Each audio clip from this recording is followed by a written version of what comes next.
The afternoon sun blazed mercilessly over the dusty auction yard in Millbrook County, Texas.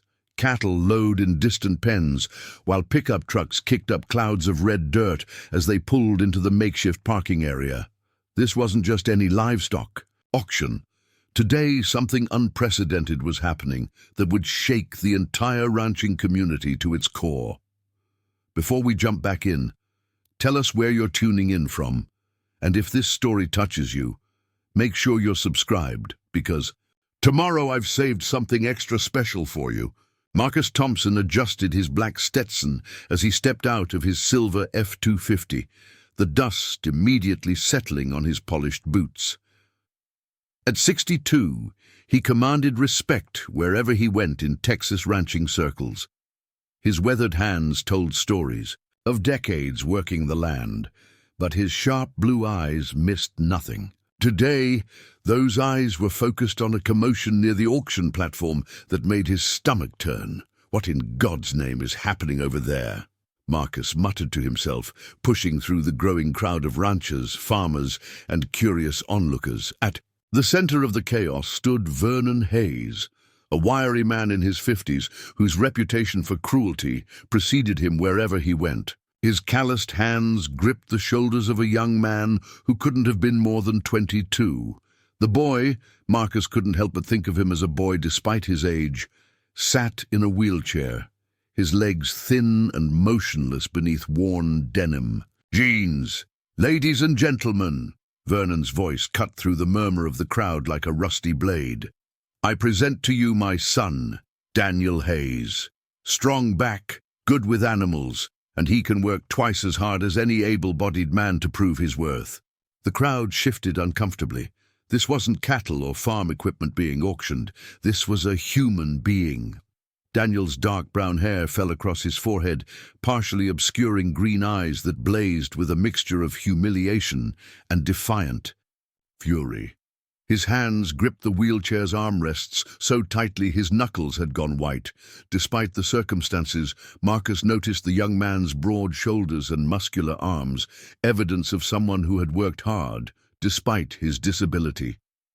"Starting bid is $5,000, Vernon announced with the enthusiasm of a carnival barker. "This boy can cook, clean, tend animals, and he's got more grit than most folks with working legs." A horrified silence fell over the auction yard. Even the cattle seemed to sense the wrongness of the moment and had fallen quiet. Marcus felt his blood pressure rising. In all his years in Texas, he had never witnessed such a grotesque display of human cruelty. This wasn't just neglect or harsh parenting. This was slavery, plain and simple. Vernon Hayes. The voice that boomed across the yard belonged to Sheriff Coleman, a heavy-set man whose uniform was already soaked with sweat.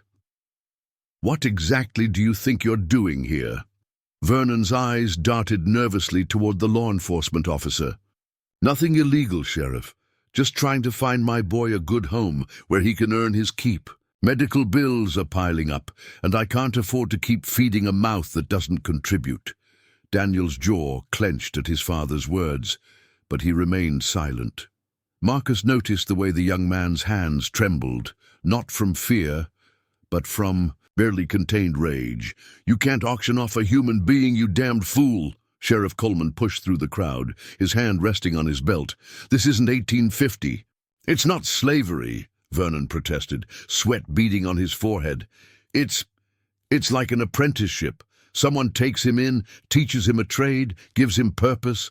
Better than him sitting around my place being useless." The crowd began to murmur angrily.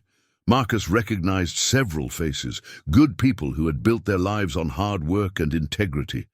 The disgust on their faces mirrored his own feelings. "Useless?" Daniel finally spoke, his voice carrying across the yard with surprising strength. "I've been running your books for 3 years, Dad. I've been training your horses better than you ever could. I've been cooking your meals and keeping your house clean while you've been drinking yourself stupid every night." Vernon's face flushed, red. "Shut your mouth, boy. You don't get to talk back to me in front of these people." "Why not?" Daniel's green eyes flashed with defiance. "What are you going to do? Sell me twice?" A few people in the crowd chuckled nervously, but the tension was thick enough to cut with a knife. Marcus had heard enough. He stepped forward, his imposing 6'3" frame casting a long shadow across the dusty ground. "Vernon, I think you need to reconsider what you're doing here." Vernon's eyes widened slightly when he recognized Marcus Thompson. Everyone in 3 counties knew about the Thompson Ranch, 15,000 acres of prime Texas land that had been in Marcus's family for 4 generations. When Marcus Thompson spoke, people listened. "Mr. Thompson," Vernon stammered, suddenly attempting to sound respectful, "I didn't see you there. This is just a business arrangement, you understand. Nothing personal." "Business arrangement?" Marcus's voice carried the quiet authority that came from decades of leadership. "You're trying to sell your own flesh and blood like livestock. There's nothing businesslike about it. It's just plain evil." Daniel looked up at Marcus with surprise. In his 22 years, very few people had ever stood up for him. Most folks either pitied him or ignored him entirely. But this man, this stranger, was facing down his father on his behalf. "Now hold on just a minute." Vernon's voice took on a defensive edge. "You don't know our situation. This boy has been nothing but a burden since the accident. Medical bills, special equipment, modifications to the house. I've spent every penny I had trying to take care of him. I can't do it anymore." "What accident?" Marcus asked, though he wasn't sure he wanted to know the answer. Vernon hesitated, but Daniel answered. "Instead, car accident when I was 16. Dad was driving drunk, wrapped his truck around a telephone pole. He walked away without a scratch. I didn't." The crowd's murmur grew louder and more hostile. Several people began shaking their heads in disgust. Marcus felt a cold fury settle in his chest. Not only was Vernon trying to auction off his disabled son, but the disability was the result of Vernon's own reckless behavior. "So let me understand this correctly," Marcus said, his voice deadly calm. "You caused your son's disability through your own negligence, and now you want to sell him because you can't afford the consequences of your actions." "It was an accident," Vernon protested. "And I never said sell. I said find him a good home, where he can contribute."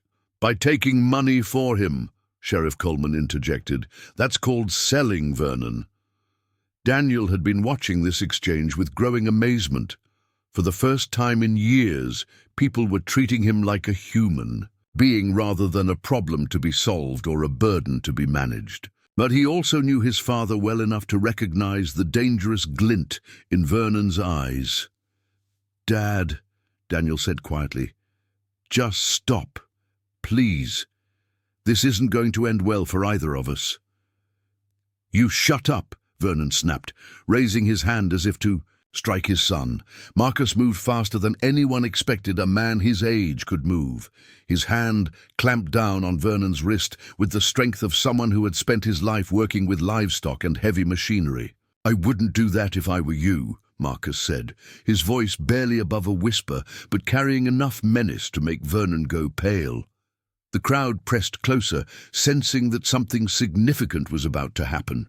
Marcus could feel dozens of eyes on him, waiting to see what he would do next. He looked down at Daniel, studying the young man's face carefully. Despite everything he had endured, there was intelligence in those green eyes.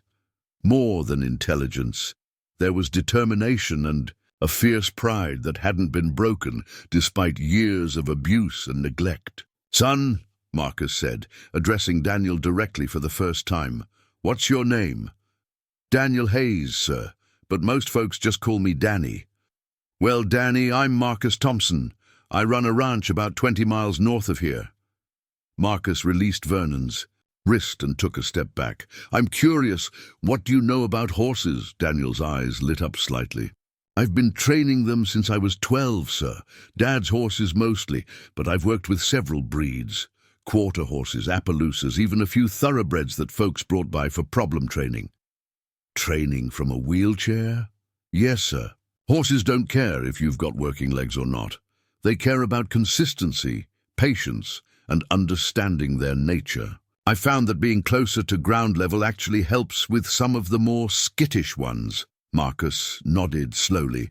He had been around horses his entire life, and he could tell when someone truly understood them versus someone who was just repeating things they had heard. "Vernon," Marcus said, turning back to Daniel's father, "I'm going to make you an offer." Vernon's eyes gleamed with sudden interest. "What kind of offer?" $10,000. The crowd gasped. That was twice the starting bid Vernon had announced. "But," Marcus continued, raising his voice so everyone could hear, "I'm not buying your son. I'm buying his freedom." Vernon looked confused. "What's that supposed to mean?" Marcus pulled out his checkbook and began writing. "It means I'm going to pay you $10,000 to sign over the legal guardianship of Danny to me. He'll come, live at my ranch, learn the business, and be treated like the human being he is, instead of the commodity you're trying to make him." "Guardianship?" Vernon sputtered. "He's 22 years old. He doesn't need a guardian."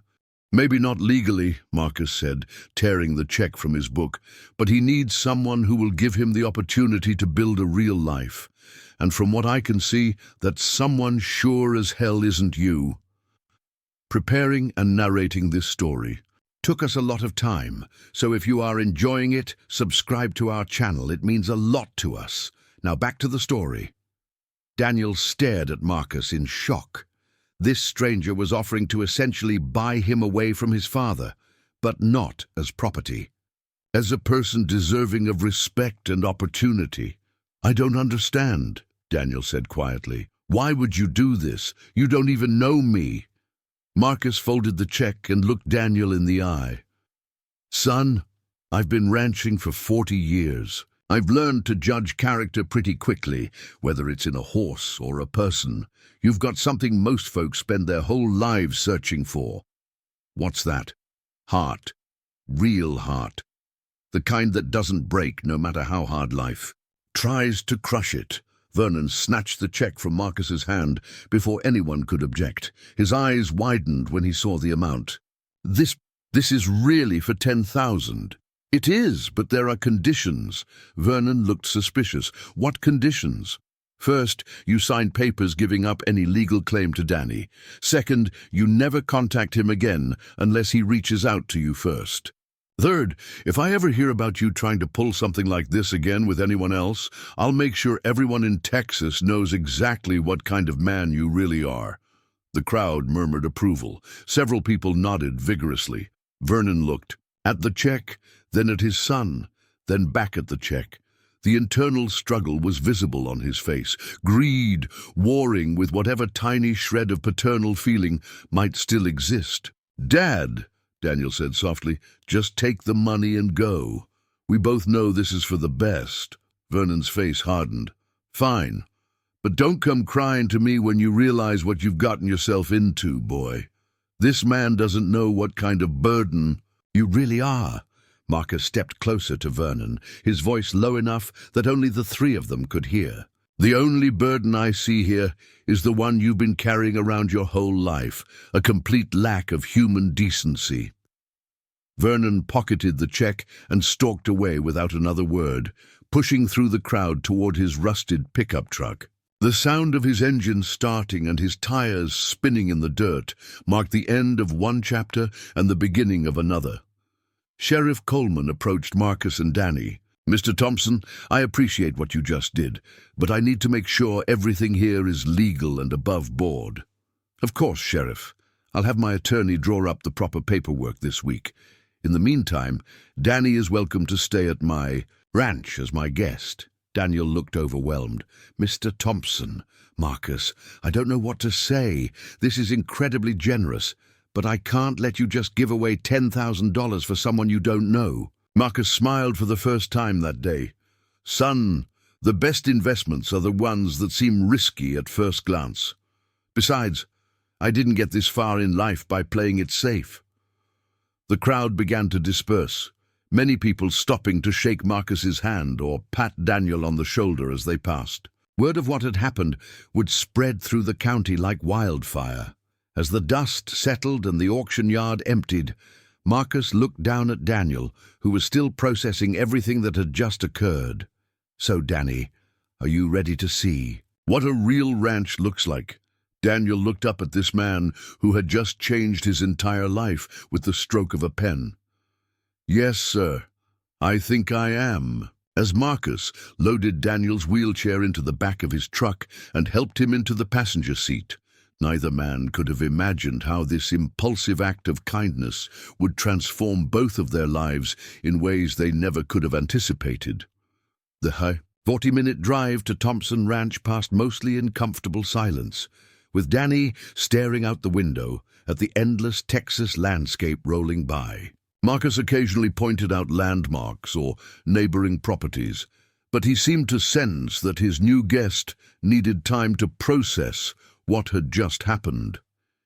As they turned through massive iron gates bearing the Thompson Ranch brand, Danny's breath caught in his throat. A long gravel driveway stretched ahead, lined with towering oak trees that provided blessed shade from the relentless sun. In the distance, a sprawling ranch house came into view, not ostentatious, but solid and welcoming, with a wraparound porch and large windows that spoke of generations of family life. "How long has your family owned this place?" Danny asked, breaking the silence for the first time since they'd left Millbrook. "My great-grandfather bought the original 1,000 acres in 1892, Marcus replied, pride evident in his voice. "Each generation has added to it. My father expanded it to 8,000 acres, and I've built it up to 15,000 over the past 40 years.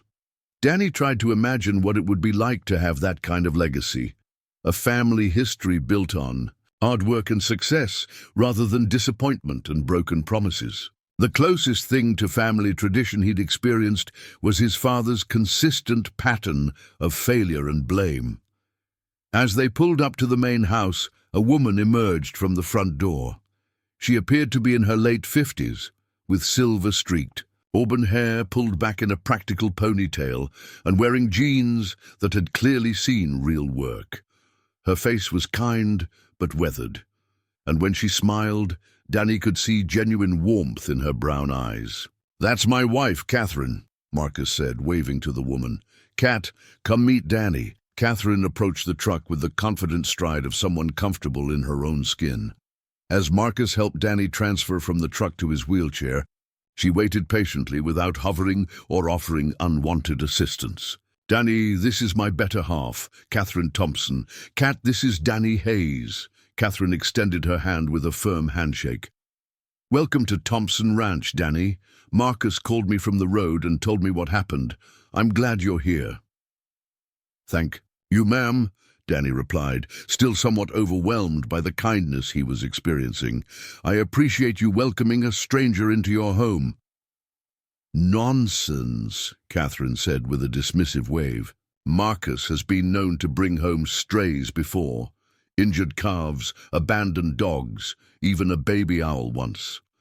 Though I have to admit, you're the first one who can actually hold a conversation."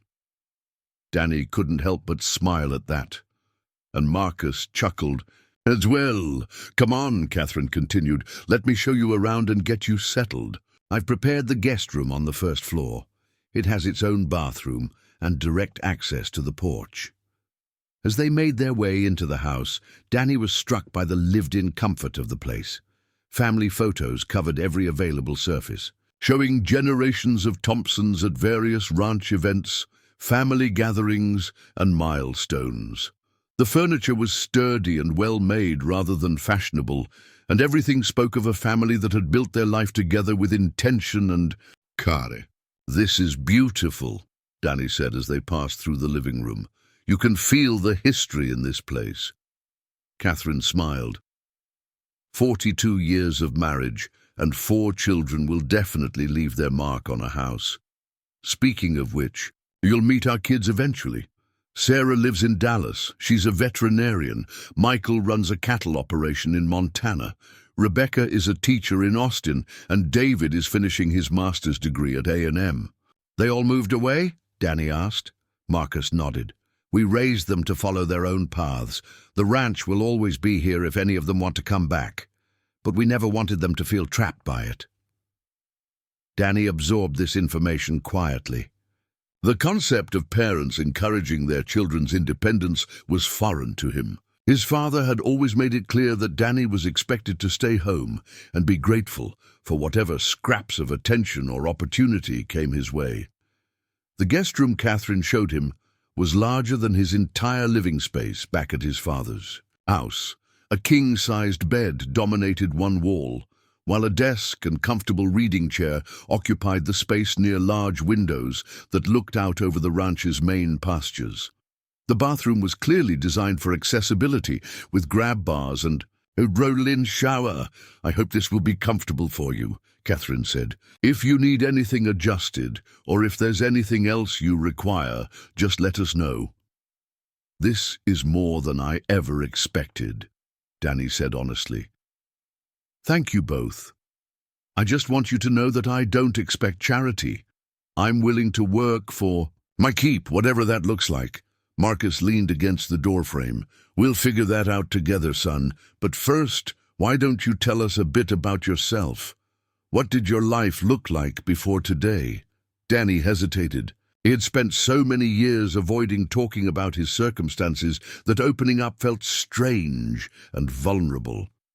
But these people had already shown him more kindness in a few hours than he had experienced in years. I guess I should start with the accident, he said finally. It was December 23rd, 6 years ago. Dad had been drinking at Murphy's bar all afternoon. Christmas parties, he called them, though they were really just excuses to drink more than usual. Catherine settled into the reading chair, while Marcus remained standing, both giving Danny their full attention. I had been working on a surprise for him, Danny continued, his voice growing quieter. I'd saved up money from odd jobs and training horses for neighbors, and I bought him a new saddle. Custom leather work from Rodriguez Saddlery in San Antonio. I was so excited to give it to him on Christmas Eve. Danny's hands gripped his wheelchair's armrests as the memories came flooding back. When he didn't come home by 8 o'clock, I got worried. Mom had left us when I was 14, just packed her bags one day and never came back, so it was just Dad and me. I thought maybe he'd passed out at the bar or gotten into a fight. Marcus and Catherine exchanged a glance, but remained silent, letting Danny tell his story at his own pace. I took his truck and went looking for him. Found him at Murphy's, barely able to stand. The bartender, Joe Martinez, tried to convince me to just leave Dad there overnight and pick him up in the morning. But I was young and stupid, and I thought I could get him home safely. Danny paused, staring out the window at the peaceful ranch landscape. The irony wasn't lost on him that he was now in a place of such tranquility while recounting the moment his life had shattered. Dad insisted on driving, said no son of his was going to treat him like an invalid. We argued in the parking lot for 20 minutes, but eventually he got so angry that I was afraid he'd try to walk home in the dark. At least if we drove, I could try to keep him awake and focused. Catherine's face had grown pale as she began to understand where the story was. We made it about 5 miles out of town before Dad fell asleep at the wheel. I tried to grab the steering wheel, but I was just 16 and he was a grown man. We hit a telephone pole at 45 miles per hour. The room fell silent, except for the gentle hum of the air conditioning and the distant sound of cattle lowing in the pastures. The doctor said I was lucky to be alive, Danny continued. Complete spinal cord injury at L1. That's medical speak for you'll never walk again. Dad had a concussion and some bruised ribs. He was back on his feet in a week. Marcus's jaw tightened. And how did he handle your recovery? Danny let out a bitter laugh. At first he was actually decent about it. Guilty, I think. He helped modify the house, bought the wheelchair and drove me to physical therapy appointments. For about 6 months, I thought maybe the accident had changed him for the better. What Happened after 6 months, Catherine asked gently. The insurance settlement came through, $50,000 for my injuries. Dad was supposed to use it for my ongoing medical care and equipment. Instead, he spent it all on a new truck. A big screen TV and bar tabs. Catherine put her hand to her mouth in horror. Oh, Danny. When I confronted him about it, he said I should be grateful he didn't just dump me at some state facility. He said the accident was my fault because I distracted him while he was driving. Over the years, that became his standard explanation. Everything was my fault. My disability, our financial problems, his drinking, his inability to hold a job. Marcus's hands had clenched into fists. How did you survive? How did you pay for medical care? I taught myself to manage Dad's finances, what little there was. I started training horses for neighbors to bring in extra money. I learned to cook because Dad's idea of a meal was whatever he could microwave or order from the bar. I basically became his caretaker while he convinced himself that I was the burden. Danny looked directly at Marcus and Catherine. The worst part wasn't the disability or even the poverty. It was watching him slowly turn me into everything he hated about his own life. Every setback, every disappointment, every consequence of his bad decisions, it all became my fault because I was there and couldn't fight back. Why didn't you leave? Marcus asked. You're an adult. You could have found your own place. With what money? On what income? Dad made sure I never had access to any official paperwork, birth certificate, social security card, medical records. He said since I was disabled, he had to manage everything for me. I tried to get a real job a few times, but without documentation. And with my mobility limitations, nobody would hire me. Catherine wiped away tears she hadn't realized were falling. Danny, what you've survived. The strength that must have taken. I didn't feel strong, Danny said quietly. Most days I felt like I was disappearing, like I was becoming this non-person who existed only to absorb blame and make Dad feel better about his choices. Marcus walked to the window and stared out at his land. When he spoke, his voice was tight with controlled anger. That man destroyed your life twice, once with his drunk driving and again by making you believe you deserved what happened to you. Maybe I did, Danny said reflexively, then immediately looked surprised that he had spoken the words aloud. No, Catherine said firmly, standing up from her chair. No, you absolutely did not. A 16-year-old boy trying to help his drunk father get home safely does not deserve to be punished for the rest of his life. Marcus turned back to face Danny. Son, I need you to understand something. What happened to you was a tragedy, but it wasn't your fault.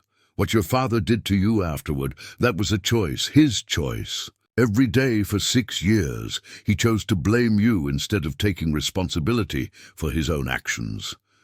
Danny felt something shifting inside his chest, a loosening of a knot he hadn't even realized was there. It's hard to believe that sometimes. When someone tells you something every day for 6 years, it starts to feel like the truth. Well, now you're going to hear something different every day, Catherine said. You're going to hear that you have value, that you have potential, and that what happened to you doesn't define what you can become. Marcus nodded. And you're going to have the chance to prove it to yourself. Tomorrow, I want to show you our horse operation. I want to see what you can do when you're not working under the shadow of someone else's resentment. Danny felt a surge of something he hadn't experienced in years. Hope. Not the desperate, grasping hope of someone praying for rescue, but the quiet confidence that maybe, just maybe, his life could actually get better. There's one more thing I need to tell you, Danny said, about why today happened. Dad's been sick, lung problems from years of smoking. The medical bills have been piling up, and he's been talking about finding a way to lighten his load, as he put it. I should have seen this coming. You couldn't have prevented it, Marcus said. A man who would auction off his own son had already crossed lines that most people wouldn't even consider. What I can't figure out, Danny said, is why you did what you did. $10,000 is a lot of money to spend on a stranger, especially one with as much baggage as I have. Marcus smiled for the first time since they had started this conversation. Danny, let me tell you something about ranching. The best horses I've ever owned were the ones other people had given up on. They came to me broken, mistreated, or written off as hopeless. But with patience, consistency, and respect, they became champions. He paused, looking directly into Danny's eyes. I have a feeling you're going to be one of my champion horses. As the sun began to set over Thompson Ranch, casting long shadows across the pastures, Danny felt something he hadn't felt since before the accident, the possibility that tomorrow might be better than today. For the first time in years, he wasn't afraid of what the future might hold. Danny's first morning at Thompson Ranch began before dawn, with the sound of horses nickering in the distance. He had barely slept, his mind racing between disbelief at his new circumstances and anxiety about what would be expected of him. The comfortable bed felt foreign after years of sleeping on a thin mattress in his father's cramped house. A gentle knock on his door interrupted his thoughts. Danny, you awake in there? Catherine's voice carried through the heavy oak door. Yes, ma'am. Been up for a while? Mind if I come in? I brought coffee. Danny quickly transferred from bed to wheelchair. Please come in. Catherine entered carrying a steaming mug and wearing work clothes that looked like they had seen plenty of ranch duty. Marcus is already down at the stables. He wanted to let you sleep in, but I figured you might be too keyed up for that. She would right. Danny accepted the coffee gratefully, inhaling the rich aroma. It was better than anything he had tasted in years. How are you feeling about everything? Catherine asked, settling into the reading chair. Yesterday was a lot to process. Honestly, I keep waiting to wake up and find out this is all some kind of dream, Danny admitted. People don't usually get rescued from situations like mine. Catherine studied his face carefully. What's scaring you most about being here? The directness of the question caught Danny off guard. He was used to people talking around his situation, not addressing it head-on. I guess I'm afraid I'll disappoint you both, he said finally. What if I'm not as capable as you think I am? What if my father was right and I really am just a burden that looks good on paper? Then we'll figure it out together, Catherine said simply. But Danny, I've been married to a rancher for over 40 years. I've learned to read people pretty well, and I see something in you that I don't think your father ever bothered to look for. What's that? Leadership. Real leadership. The quiet kind that earns respect instead of demanding it. Before Danny could respond, the sound of approaching hoofbeats caught their attention. Through the window they could see Marcus riding up to the house on a magnificent bay stallion, leading a smaller chestnut mare behind him. Looks like your orientation is about to begin, Catherine said with a smile. Marcus has been planning this since he hung up the phone with me yesterday. They made their way outside, where Marcus was dismounting with the fluid grace of someone who had been riding horses longer than Danny had been alive. The morning air was crisp and clear, carrying the scents of hay, leather, and the indefinable smell of horses that Danny had always found comforting. Morning, son, Marcus called out. Hope you're ready to get to work. More than ready, sir. Marcus approached, leading both horses. This beauty here is Thunder, he said, gesturing to the bay stallion. He's my personal mount, and the smartest horse I've ever worked with. And this little lady is Amber. She's got some behavioral issues that 3 different trainers have given up on. Danny studied Amber carefully. The mare was clearly agitated, her ears pinned back and her eyes showing. Too much white. She danced nervously at the end of her lead rope, ready to bolt at the slightest provocation. What kind of issues? Danny asked. Won't let anyone mount her. Kicks, bites, rears up. Her owner was about to send her to auction as a last resort when I offered to take her for a month to see what we could do. Marcus handed Thunder's reins to Catherine and moved closer to Danny's wheelchair. I want to see how you approach her. No pressure, and if you don't feel comfortable, we'll try something else." Danny felt a familiar surge of excitement. This was the one area of his life where he had always felt confident, even during the worst years with his father. Horses didn't care about his disability. They responded to energy, intention, and understanding. "Can I have a few minutes alone with her?" Danny asked. Marcus raised an eyebrow but nodded. "We'll be right over here if you need anything." As Marcus and Catherine moved away, Danny positioned his wheelchair about 10 feet from Amber and simply sat quietly, watching her. The mare continued to pace and snort, but her ears began to flick forward occasionally, indicating curiosity about this new human who wasn't pressuring her. After several minutes, Danny began to speak to her in a low, conversational tone. Not baby talk or the overly sweet voice many people used with animals, but the same tone he might use with a friend. "You're scared, aren't you, girl? Someone hurt you pretty badly, and now you don't trust anybody. I understand that feeling. I've been there myself." Amber's pacing slowed slightly, and her ears stayed forward for longer periods.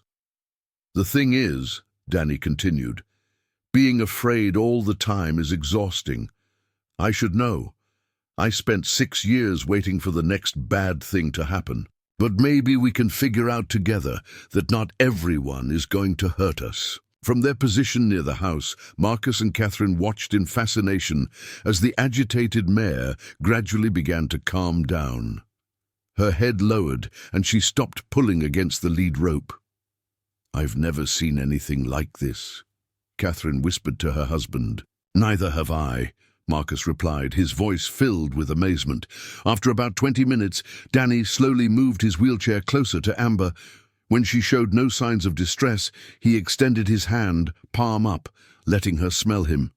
The mare sniffed cautiously, then gently nuzzled his fingers. "That's a good girl," Danny said softly. "See? We're going to be just fine."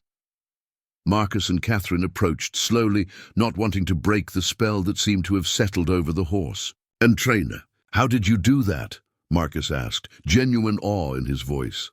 "I don't really know how to explain it," Danny said, continuing to stroke Amber's nose. "It's like I can feel what she's feeling. She's not mean or vicious, she's just terrified. Someone used force with her, probably hit her or jerked on her mouth. She associates being ridden with pain and fear." "Can she be trained out of that?" Catherine asked. "With time and patience, absolutely. But it has to be done right.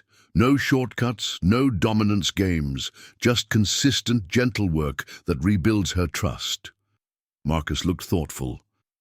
"How long do you think it would take for her to let someone mount her?" "Maybe 2 weeks with daily sessions. For her to be truly solid and reliable, probably 3 months." "The owner only gave us a month," Marcus said. Danny's face fell slightly. "Then maybe we should focus on making her safer to handle and let whoever takes her next continue the work. Or," Marcus said slowly, "maybe I should buy her and let you finish what you started." Danny stared at him in shock. "You'd do that?" "Son, what I just watched was the work of a master horseman. I've been around horses my entire life, and I've never seen anyone connect with an animal that quickly. If you can do that with Amber, I want to see what you can do with the rest of our operation." The rest of the morning was a revelation for everyone involved. Marcus walked Danny through the entire ranch operation. 37 horses, ranging from working cow ponies to prize-winning quarter-horse breeding stock. With each animal they encountered, Danny demonstrated an almost supernatural ability to read their personality and needs. "This gelding favors his left front leg," Danny observed, as they watched a grey horse in one of the paddocks. "Not lame, but something's bothering him. Probably needs his shoes reset or his hooves trimmed." Marcus called over Jimmy Rodriguez, the ranch's head farrier, who confirmed that the horse had been scheduled for shoeing the next day. "How could you tell from here?" Jimmy asked, clearly impressed. "The way he's standing mostly. And see how he shifts his weight every few seconds? He's uncomfortable." They spent the next 2 hours going through the horses systematically, with Danny identifying potential issues, behavioral quirks, and training opportunities that the regular ranch hands had missed or overlooked. "Danny," Marcus said as they finished their tour, "I want to make you an offer." Danny looked nervous. "What kind of offer?" "I want you to take over our horse training program. Full responsibility, breeding decisions, training protocols, staff, management, everything." "Sir, I appreciate the confidence, but I don't have any formal education in this. I've never managed staff or run a breeding program." "You've got something better than formal education," Marcus replied. "You've got instinct and the ability to connect with these animals in a way most people never will. The rest we can teach you." Catherine, who had been listening quietly, stepped forward. "There's something else, Danny. Something we discussed last night after you went to bed." Danny felt his stomach tighten with anxiety. Whatever they had discussed, it sounded serious. "We want to make this arrangement official," Marcus said. "Not just a job, but a real partnership. We want to draw up papers, making you our legal heir." The words hit Danny like a physical blow. He stared at them, certain he had misunderstood. "I'm sorry, what?" "Our children have all found their own paths," Catherine explained gently. "They're successful and happy, but none of them want to run the ranch. When we're gone, Thompson Ranch will need someone who understands it, who loves it, and who will carry on the legacy we've built." "But you barely know me," Danny protested. "I could be a criminal or unstable, or—" "You could be," Marcus agreed, "but I don't think you are. And more importantly, I think this ranch could give you something you've never had, a real purpose and a real future." Danny's mind reeled. 24 hours ago, he had been trapped in an abusive situation with no prospects and no hope. Now these virtual strangers were offering him not just a job, but a legacy. "Why?" he asked quietly. "Why would you do this for someone you just met?" Marcus and Catherine exchanged a look that spoke of decades of shared decisions and mutual trust. "Because," Catherine said, "sometimes the family you choose is stronger than the family you're born into, and because we believe that good people deserve good things, even when life has been unfair to them." "There are conditions," Marcus added. "This isn't charity, and it's not going to be easy. You'll have to prove yourself every day. You'll need to learn the business side of ranching, accounting, contracts, marketing, staff management. You'll need to earn the respect of the hands, who have been here longer than you've been alive." Danny nodded slowly. "What happens if I fail? What happens if I can't live up to what you expect?" "Then we'll figure out what went wrong and fix it," Marcus said simply. "Son, failure is part of learning. The only real failure is giving up." That afternoon, Marcus gathered the ranch's 12 full-time employees in the main barn. They were a mix of ages and backgrounds, some young cowboys looking to learn the trade, others grizzled veterans who had been working cattle and horses for decades. "Folks, I want you to meet Danny Hayes," Marcus announced. "Starting Monday, he'll be taking over our horse training operations." The reaction was mixed. A few of the younger hands looked curious, while some of the older ones appeared skeptical. Danny could practically hear their thoughts. Who was this disabled kid, and what did he know about running a real horse operation? "I know some of you are wondering about my qualifications," Danny said, addressing the group directly.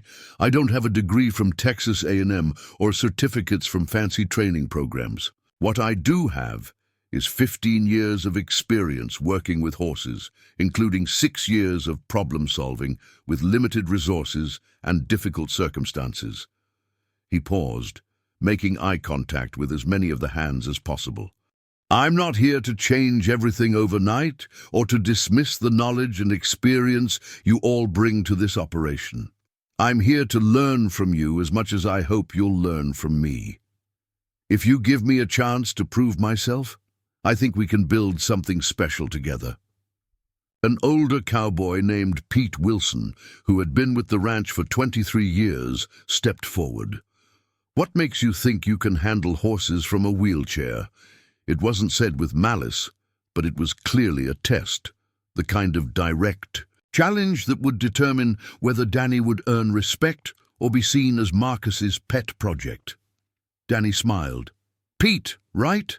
Marcus tells me you've been here longer than anyone else." Pete nodded warily.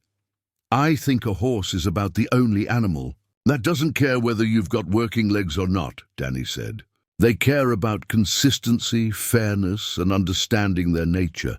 They respond to leadership, not intimidation.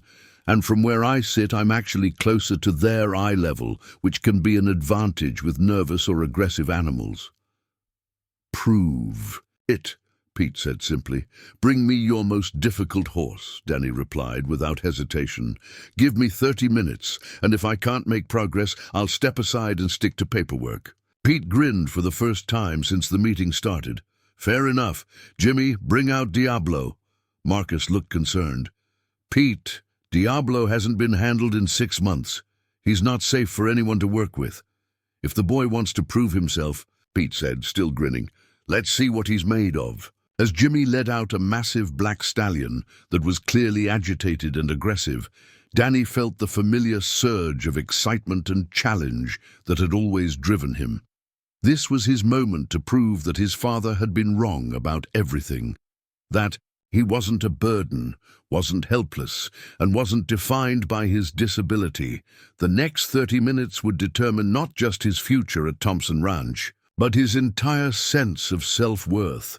Diablo was everything his name suggested, a coal-black stallion, standing nearly 17 hands high, with wild eyes and muscles that rippled with barely contained aggression. As Jimmy led him into the training pen, the horse's nostrils flared and his ears lay flat against his skull. Several of the ranch hands instinctively stepped back from the fence. "He kicked Rodriguez in the ribs 3 months ago," Pete called out to Danny. "Laid him up for 2 weeks. Nobody's been able to get close to him since." Danny studied the stallion, carefully, noting the way he moved, the tension in his body language, and the almost frantic energy that seemed to radiate from him.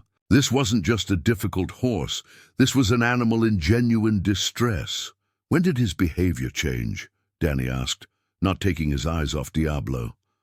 "Started about 8 months ago," Pete replied. "Used to be one of our best breeding stallions. Then he just turned mean overnight." "Has anyone checked him for injuries, medical issues?" Marcus looked thoughtful.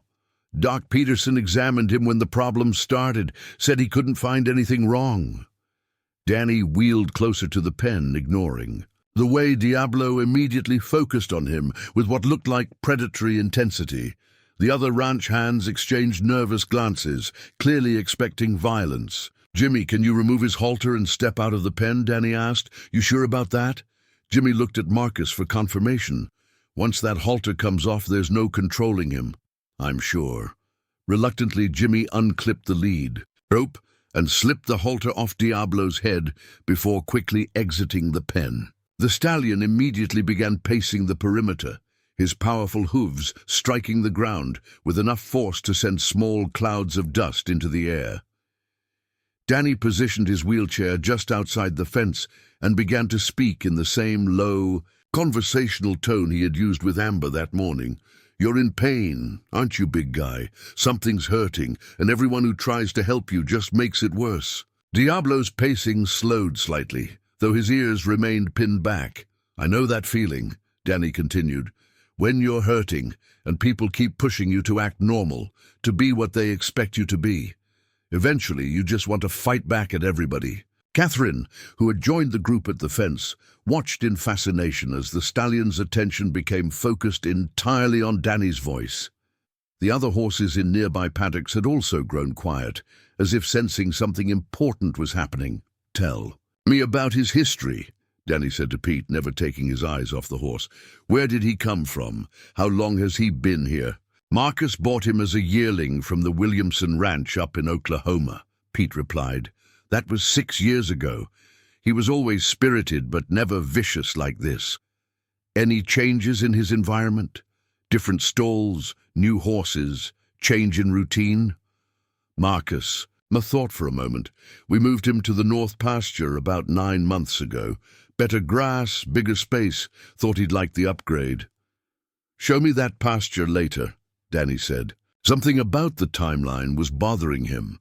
For the next 20 minutes, Danny continued talking to Diablo, gradually working his wheelchair closer to the fence. The stallion's pacing became less frantic, and his ears began to flick forward. Occasionally, when Danny finally extended his hand through the fence rails, several of the ranch hands held their breath. Diablo approached cautiously, his nostrils flaring as he caught Danny's scent. When he was close enough, Danny gently touched the horse's muzzle, speaking in soothing tones. "That's it, big guy. Nobody's going to hurt you here."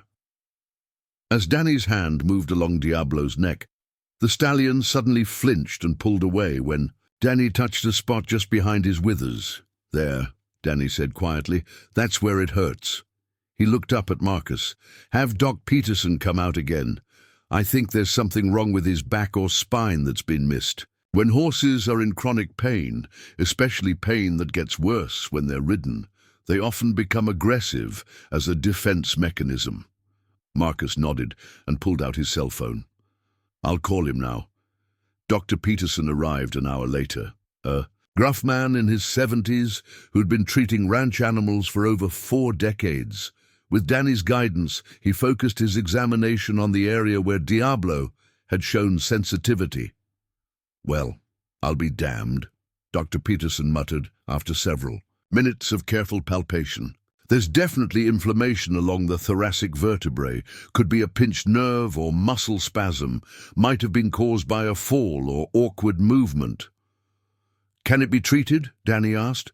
"Anti-inflammatories and muscle relaxants should help. Physical therapy too, if we can manage it safely. But it's going to take weeks, maybe months of careful treatment." Pete Wilson, who had been watching the entire process with growing respect, approached Danny's wheelchair. "Son, I owe you an apology. I've been working with horses for 35 years, and I never would have thought to connect his aggression. With pain like that, it's not obvious unless you've been there yourself," Danny replied. "When you're dealing with chronic pain, your whole personality can change. You become defensive, angry, unpredictable. People see the behavior and assume you're just being difficult, but really you're just trying to protect yourself." The parallel to his own situation wasn't lost on anyone present, and several of the ranch hands exchanged meaningful looks. As the afternoon wore on, Danny continued working with the other horses, demonstrating techniques and sharing insights that impressed even the most experienced hands. By dinner time, the initial skepticism had been replaced by genuine curiosity and respect. That evening, as the family gathered around the Thompsons' large dining room table, Marcus raised his glass of iced tea in a toast. "To new beginnings and unexpected discoveries," he said, looking directly at Danny. "Marcus," Danny said, setting down his fork, "I need to ask you something important. Are you really serious about the inheritance offer? Because if you are, there are things we need to discuss." Catherine and Marcus exchanged a look. "We're completely serious," Catherine said. "But you're right. We should talk about what that means." "First," Danny said, "I need you to understand that I have no intention of being a figurehead or a charity case. If I'm going to inherit this ranch, I want to earn it. I want to transform this operation into something bigger and better than it's ever been." Marcus leaned forward, intrigued. "What did you have in mind?" "I've been thinking about it all day," Danny said, his eyes lighting up with enthusiasm. "Thompson Ranch has incredible horses and facilities, but you're not maximizing your potential. What if we expanded into therapeutic riding programs? There are thousands of people with disabilities who could benefit from equine therapy, and there are virtually no quality programs in this part of Texas." Catherine's face brightened. "That's a wonderful idea. I've read about programs like that in other states. It wouldn't just be about helping people," Danny continued. "It would be profitable too. Insurance companies and medical facilities pay well for quality therapeutic programs, Plus, we could offer training seminars for other ranchers wanting to start similar programs. Marcus was nodding slowly. The north pasture where we moved Diablo, that area could be perfect for building therapy facilities. It's flat, accessible, and separate from our working operations. Exactly. And we could use some of our calmer horses for the program while continuing to train the more challenging ones. It would give us multiple revenue streams and establish Thompson Ranch as a leader in the industry. There's something else, Danny said, his voice becoming more serious. If you're really committed to making me your heir, I want to legally change my name. Both Marcus and Catherine looked surprised. To what? Marcus asked. Daniel Thompson. I want to put the Hayes name behind me completely. Vernon Hayes destroyed any claim to family loyalty when he tried to auction me off. I'd rather be a Thompson by choice than a Hayes by accident of birth. Catherine reached across the table and squeezed Danny's hand. We would be honored to have you take our name. There's one more thing, Danny said. I want to buy Vernon out, completely. Whatever debts he has, whatever he owes on his property, I want to pay it all off and make sure he can never come back and claim any connection to me or this ranch. Marcus raised an eyebrow. That could be expensive. Vernon's been living beyond his means for years. Then we'll make it part of my proving myself, Danny said firmly. Give me 2 years to show you what I can do with the horse program and the therapeutic riding business. If I can generate enough profit to pay off Vernon's debts and fund the expansion, then we'll know this partnership is the real deal. The room fell silent as Marcus and Catherine absorbed this proposal. Danny was essentially asking for the chance to earn his inheritance through measurable results rather than accepting it as a gift. You realize, Marcus said slowly, that if you fail, you'll have worked for 2 years for nothing but room and board. And if I succeed, I'll have proven that I deserve to be here, Danny replied. I've spent my whole life being told I'm worthless. I need to prove to myself, as much as to you, that I can build something meaningful. Marcus stood up and extended his hand. Daniel Thompson, you've got yourself a deal. As they shook hands, Danny felt a surge of determination unlike anything he had ever experienced. Tomorrow would bring new challenges, but for the first time in his life, he would face them as someone with a real future and a real purpose. Outside, Diablo nickered softly in his stall, the medication already beginning to ease his pain. Like his new trainer, the stallion was learning that healing was possible, even after the worst kind of hurt. The transformation of both horse and man was just beginning, but the foundation had been laid for something extraordinary to grow. 3 weeks into Danny's new life at Thompson Ranch, word of his transformation had spread throughout Millbrook County like wildfire. The story of Vernon Hayes auctioning off his disabled son and Marcus Thompson's dramatic intervention had become the talk of every coffee shop, feed store, and church gathering for miles around. Most of the reaction was positive. Neighbors praising Marcus for his kindness and expressing disgust at Vernon's actions. But not everyone was pleased with the turn of events, and some of those people had considerably more power than others. Bradley Hutchinson pulled his pristine white Cadillac Escalade into the parking lot of the Millbrook Diner, dust from the gravel. Road settling on his $500 boots as he stepped out. At 58, Bradley owned the largest ranch in the county, 22,000 acres of prime Texas land that had been in his family for 5 generations. He was used to being the biggest fish in the local pond, and the recent attention focused on Thompson Ranch was starting to irritate him. Inside the diner, Bradley spotted exactly who he was looking for.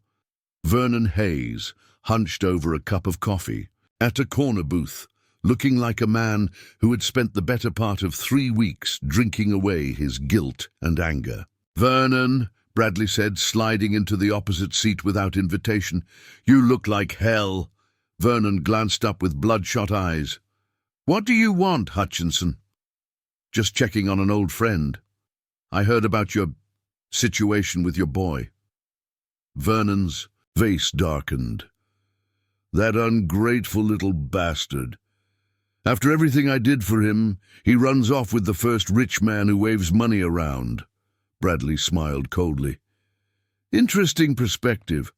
Most folks around here seem to think Marcus Thompson rescued your son from an abusive situation." "Abusive?" Vernon's voice rose enough to attract attention from other diners. "I fed that kid, housed him, put up with his whining for 6 years. If that's abuse, then every parent in America is guilty." "Calm down," Bradley said, glancing around. "The diner. I'm not here to judge you. In fact, I might be able to help you get your boy back." Vernon's eyes narrowed with suspicious interest. "What's that supposed to mean?" Bradley leaned forward, lowering his voice. "Marcus Thompson thinks he's some kind of savior, taking in strays and making them part of his family. But what happens when that stray turns out to be rabid?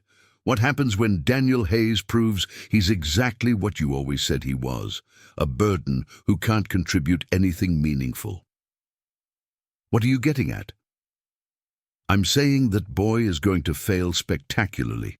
And when he does, Marcus will realize he made a mistake. Then Daniel will come crawling back to you, and you'll be in a position to set terms."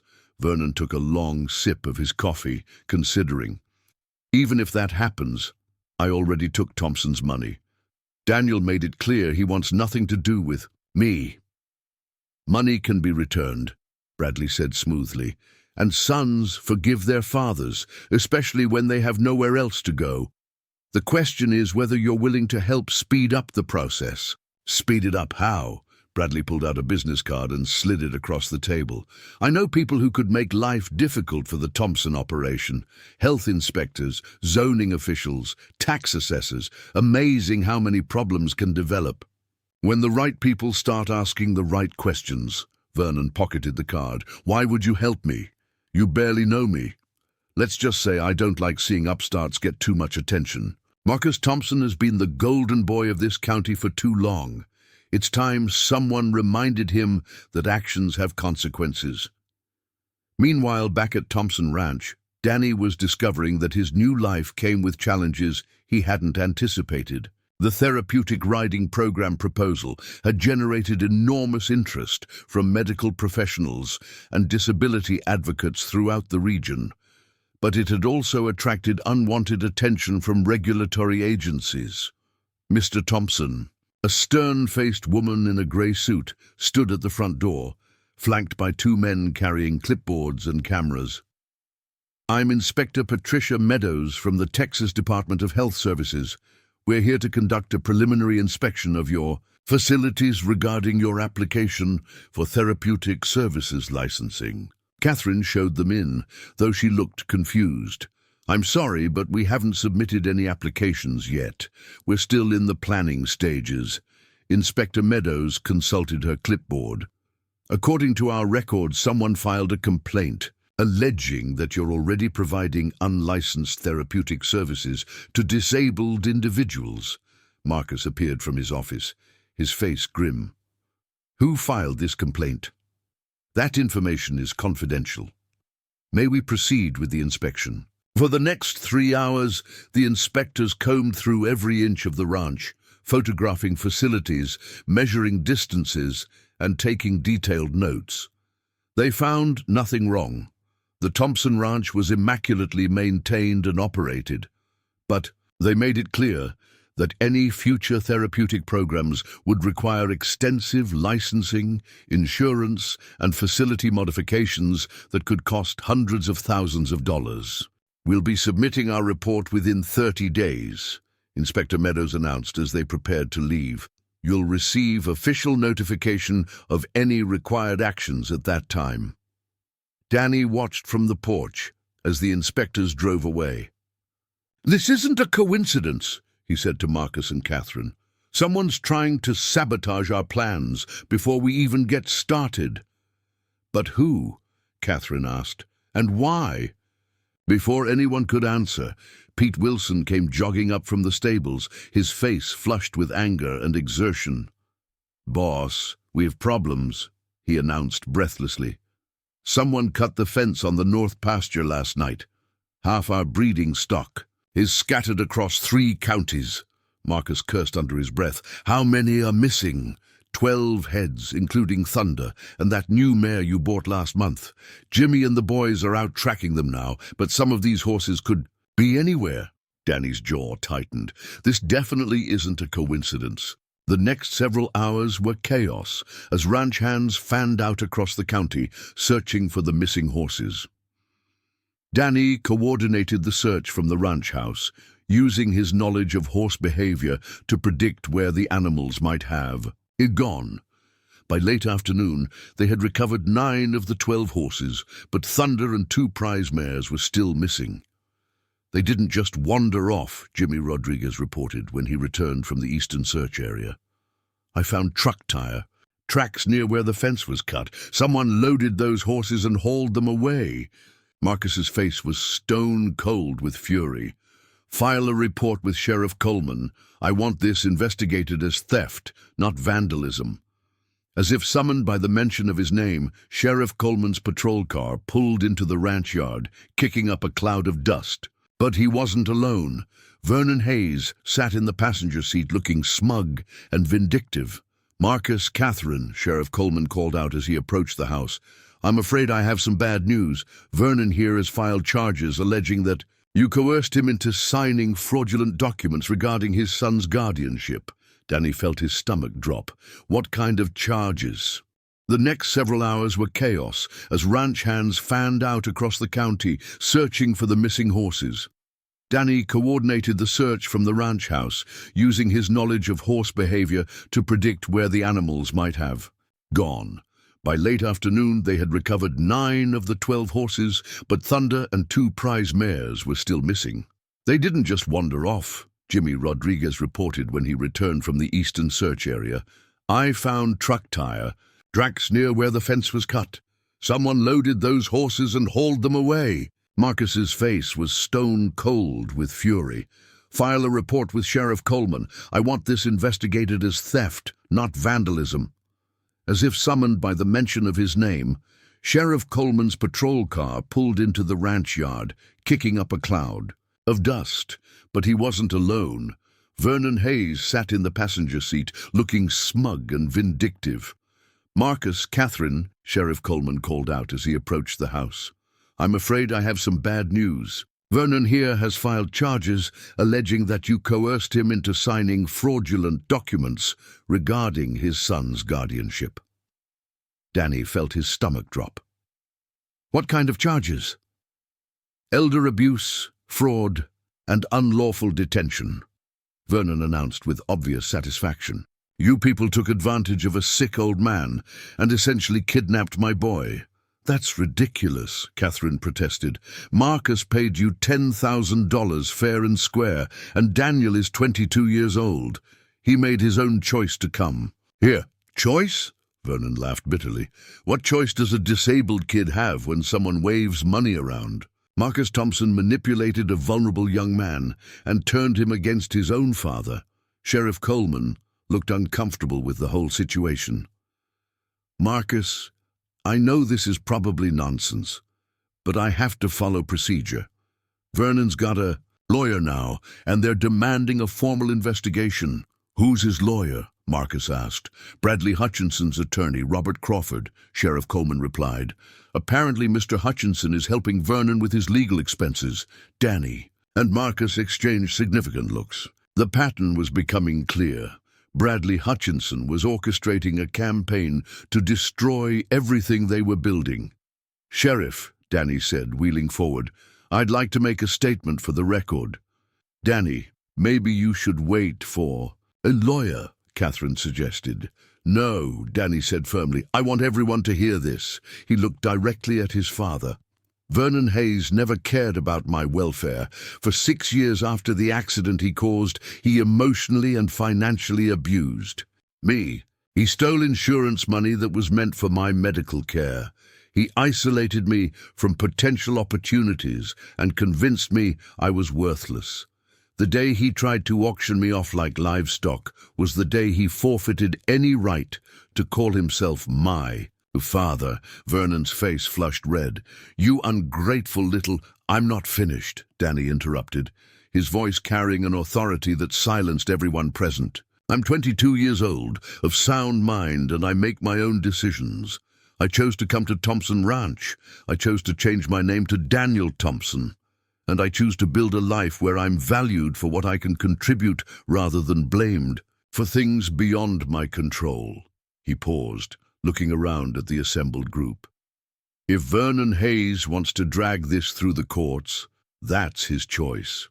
But he's going to lose, and everyone in this county is going to learn exactly what kind of man he really is. Sheriff Coleman nodded slowly.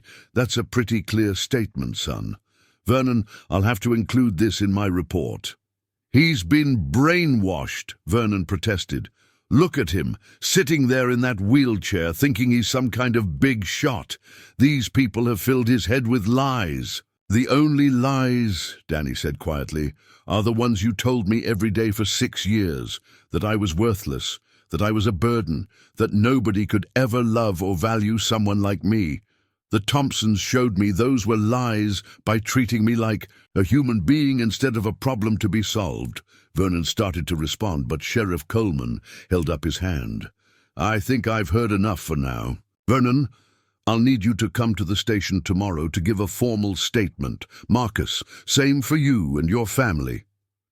As the sheriff's car drove away with Vernon, a tense silence settled over the ranch yard.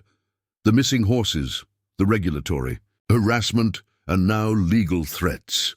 It was clear that someone was orchestrating a systematic attack on everything they were trying to build. This is just the beginning, Marcus said grimly.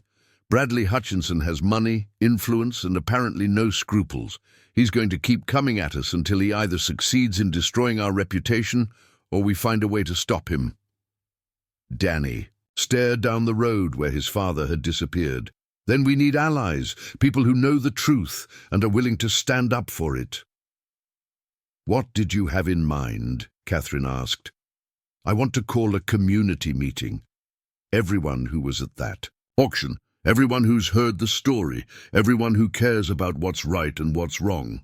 Let's see how much support Bradley Hutchinson really has when people have to choose sides publicly. Marcus smiled for the first time that day.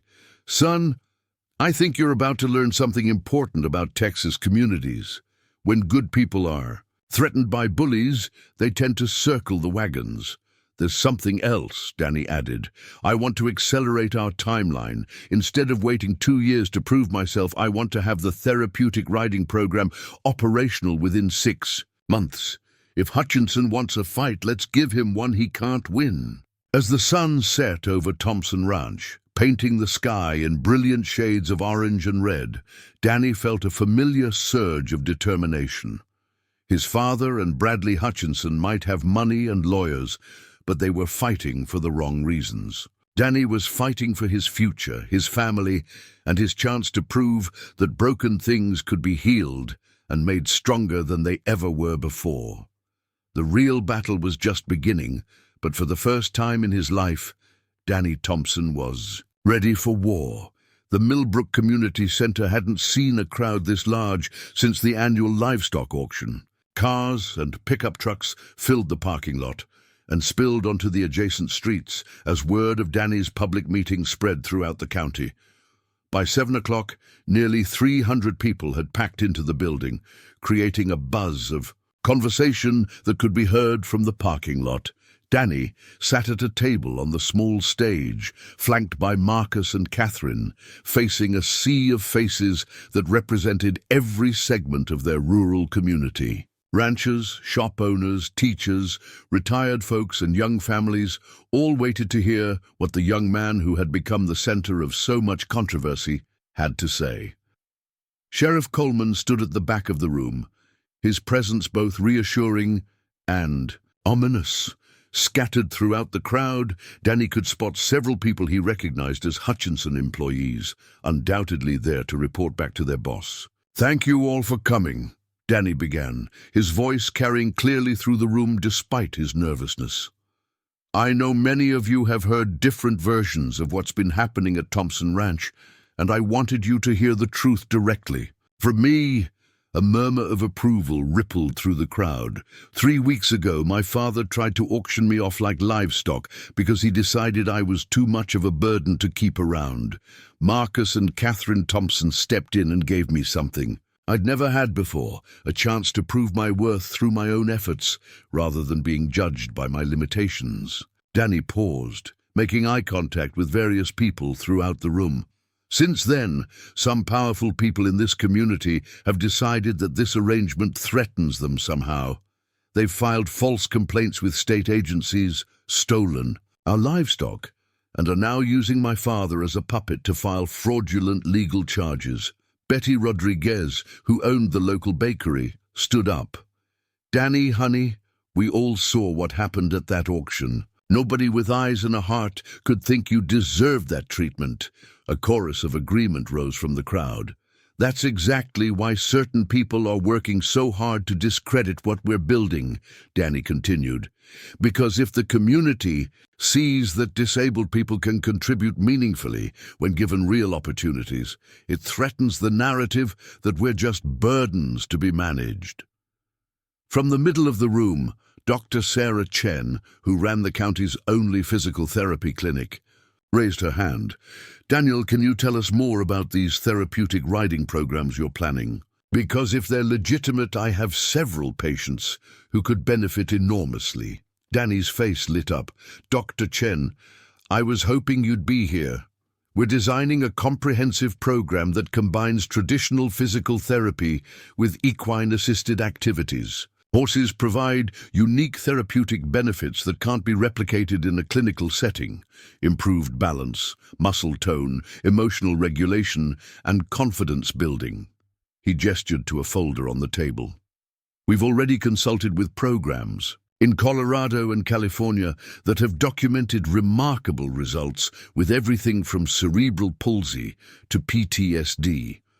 Our goal is to make Thompson Ranch a regional center for this type of therapy. What kind of licensing and oversight would be involved? Dr. Chen asked.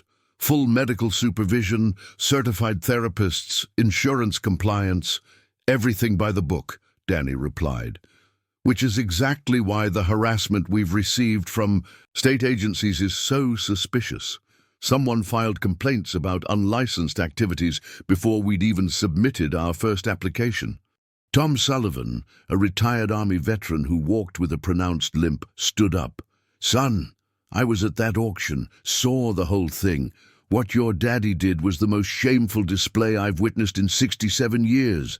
If Marcus Thompson wants to give you a chance to build something good, more power to you both. Applause broke out across the room, growing louder as more people joined in. From the back corner, a familiar voice cut through the noise. This is all very touching, but what happens when reality sets in? Bradley Hutchinson had entered the building, quietly, and was now standing near the emergency exit. Dressed in an expensive suit that made him stand out among the crowd of working-class community members. The room fell silent as all eyes turned to the wealthy rancher. Mr. Hutchinson, Danny said calmly, I was wondering when you'd show up. I'm here as a concerned member of this community, Bradley replied smoothly, and I'm concerned about the unrealistic expectations being placed on a young man who's clearly been through trauma. What happens when Daniel realizes he can't live up to the promises he's making? What happens when Marcus Thompson gets tired of supporting someone who can't contribute to the bottom line? Marcus started to stand, but Danny placed a restraining hand on his arm.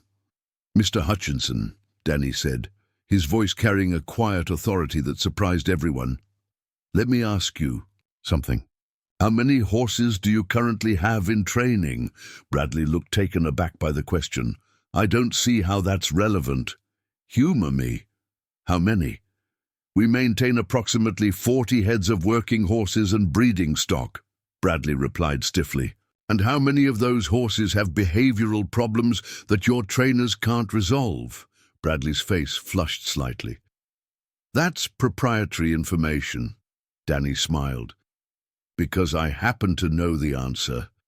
You've got at least 8 horses that your people have given up on, including a stallion named Maverick that you've been trying to sell for 6 months because he's too aggressive for anyone to handle safely," the crowd murmured with interest.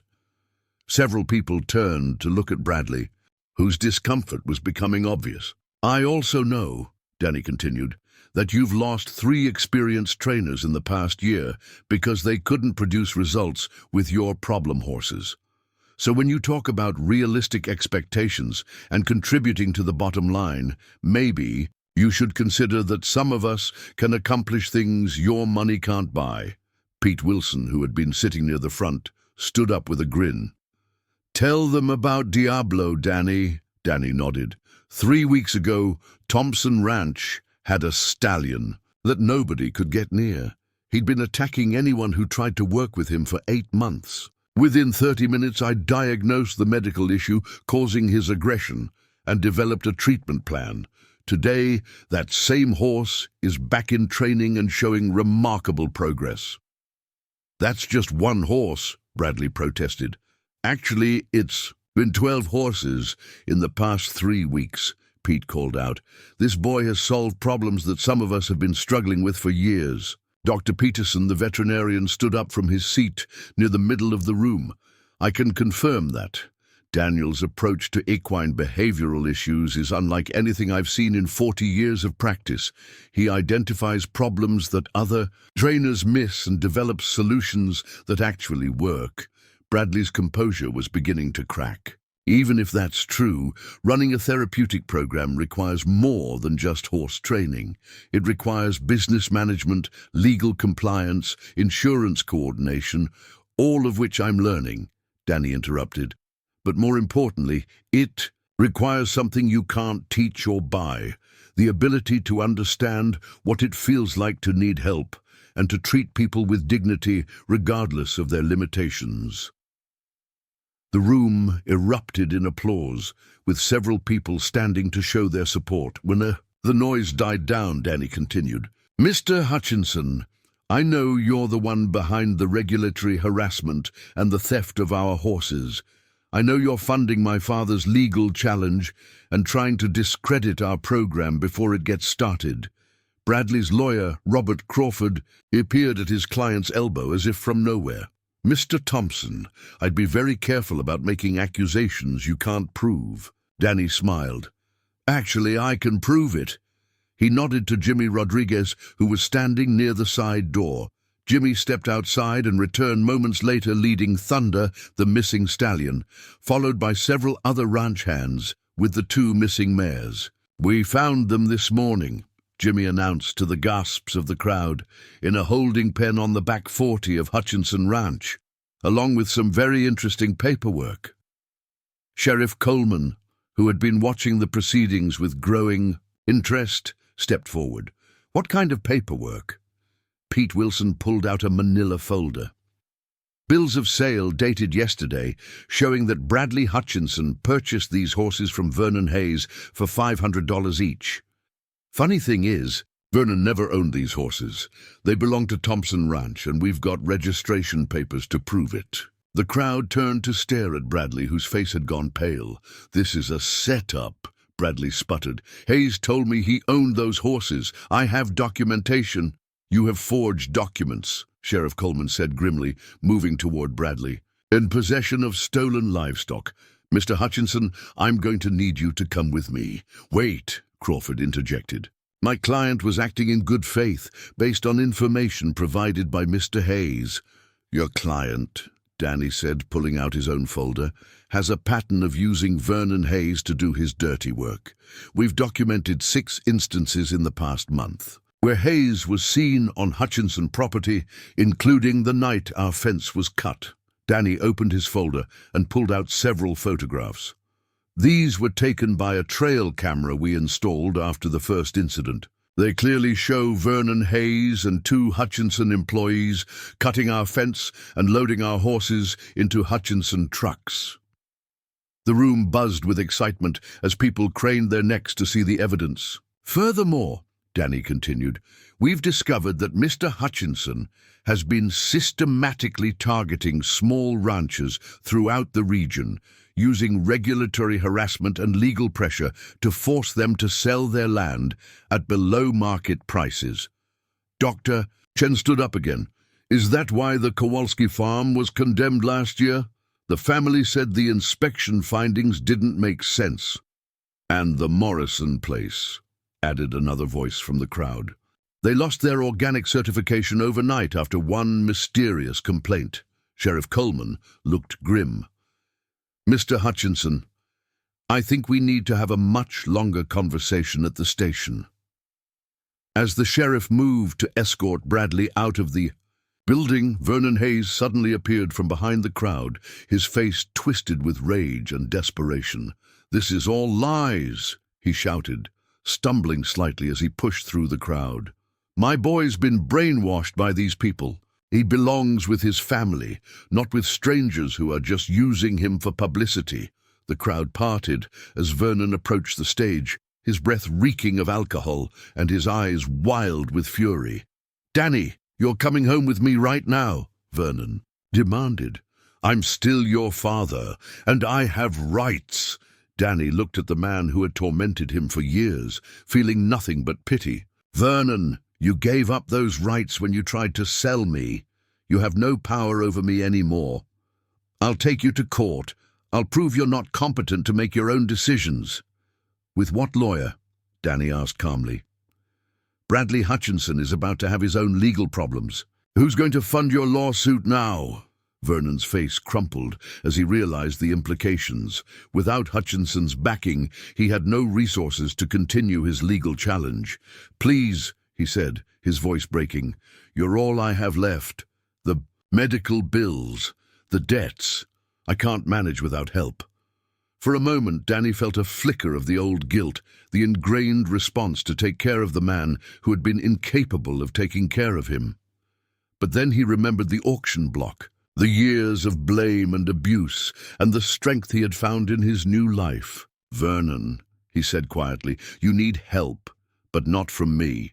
You need to get sober, get treatment for your problems, and learn to take responsibility for your choices.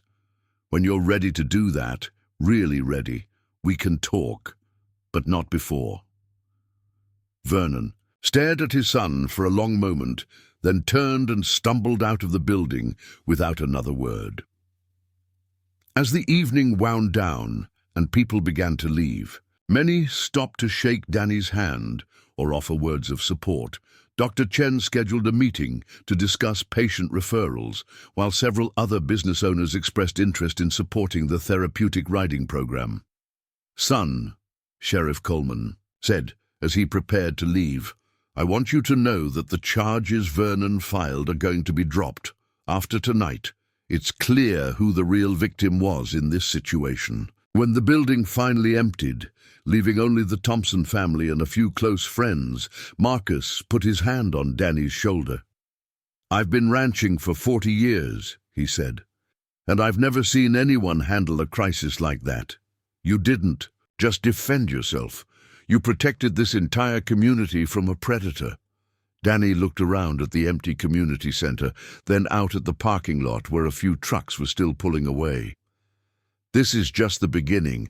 Hutchinson's downfall is going to create opportunities for a lot of people who've been struggling under his influence. Catherine smiled. What did you have in mind? A cooperative, Danny said, his eyes lighting up with possibilities. Small ranchers working together, sharing resources and knowledge.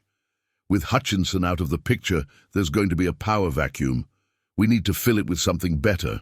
As they loaded into Marcus's truck for the drive home, Danny felt a profound sense of completion. He had faced his father, his tormentor, and his own doubts in front of the entire community. He had emerged not just victorious, but transformed into someone who could lead others toward a better future.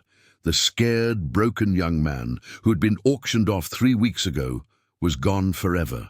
In his place sat Daniel Thompson, businessman, advocate, and heir to a legacy he was already making his own. The drive back to Thompson Ranch was quiet, each passenger lost in their own thoughts about the evening's dramatic events. As they pulled through the iron gates, Danny noticed something that made his heart skip a beat. Lights were on in the main barn, and several vehicles were parked in the yard that hadn't been there when they left. "Expecting company?" Danny asked Marcus. Marcus frowned as he parked near the house. "No, we're not." As they approached the barn, voices could be heard from inside. Not threatening voices, but the warm sound of people working together.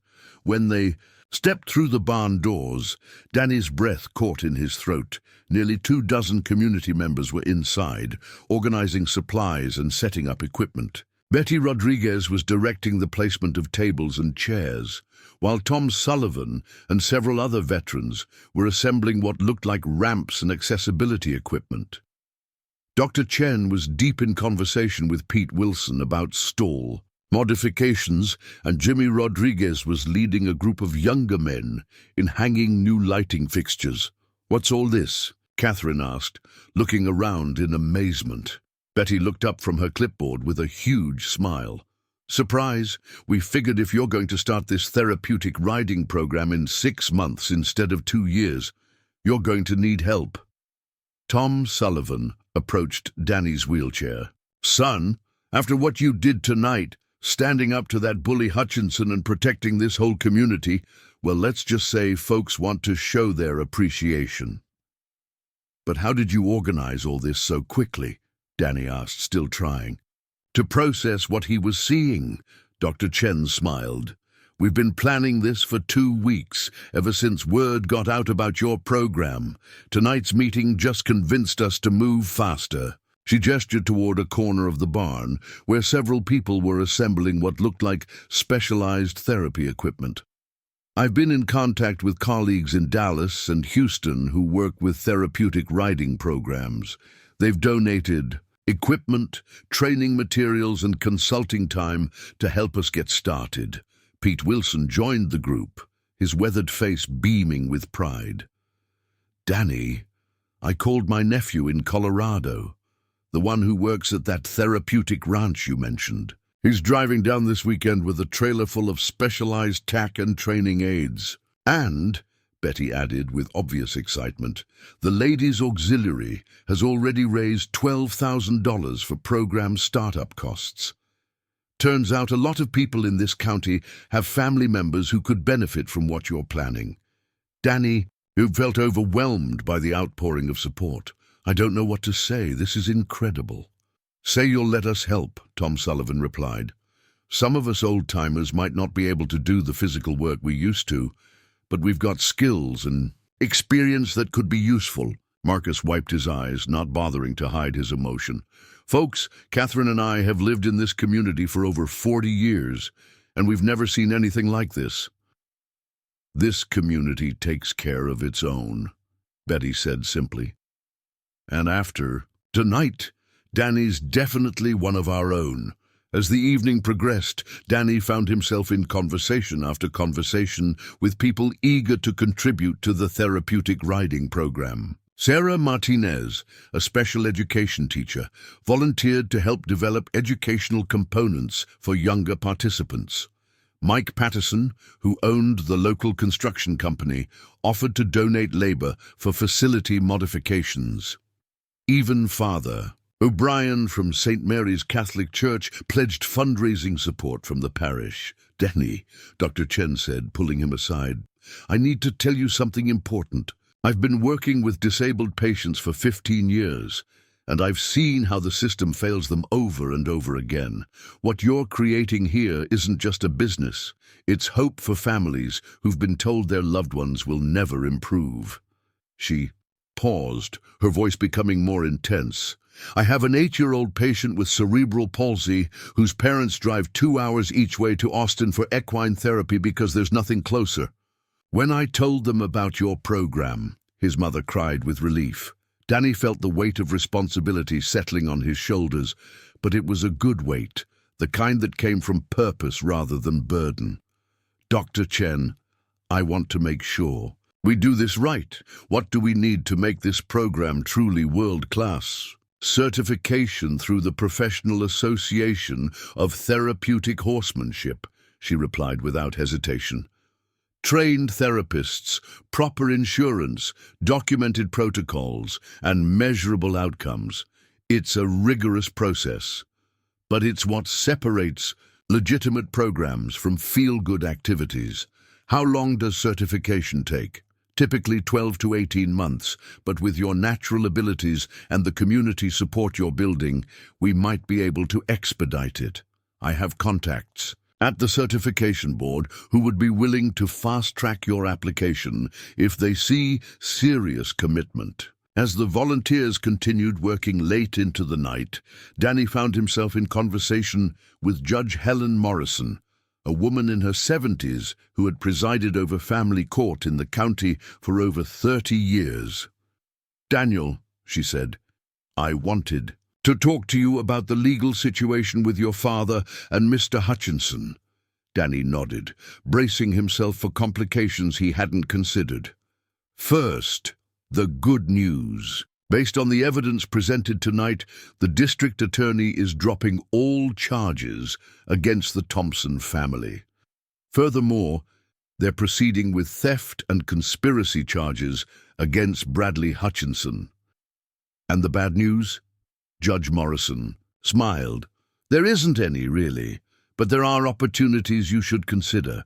Hutchinson's legal troubles are going to force him to liquidate assets quickly. His ranch, his equipment, even his livestock. Everything's going to be sold at auction. Danny's mind began racing with possibilities. When? Probably within 60 days. The state is seizing assets to cover legal fees and restitution to his victims. It's going to be the largest ranch auction this county has ever seen. Judge Morrison, hypothetically, if someone wanted to purchase some of those assets to expand a therapeutic riding program, what would that look like? The elderly judge's eyes twinkled with understanding. Hypothetically, someone with community backing and a solid business plan might be able to acquire significant assets at below-market prices, especially if those assets were being used for community benefit rather than personal profit. As the judge walked away, Marcus approached Danny with a thoughtful expression. "Son, I can see the wheels turning in your head. What are you thinking?" "I'm thinking we just got handed an opportunity to create something bigger than any of us imagined," Danny replied. "Hutchinson's ranch borders our north pasture. If we could acquire even part of it, we'd have enough land to build a comprehensive therapeutic facility that could serve the entire region." Catherine joined the conversation. "That would require significant investment, though, more than we could manage alone." "Not if we structure it as a community cooperative," Danny said, his excitement growing. "Every family that contributes gets membership benefits. Local businesses get tax advantages for supporting a charitable cause. We could create a sustainable model that benefits everyone." Pete Wilson overheard the conversation and whistled low. "Boy, you're talking about something that could change this whole county. You really think it's possible?"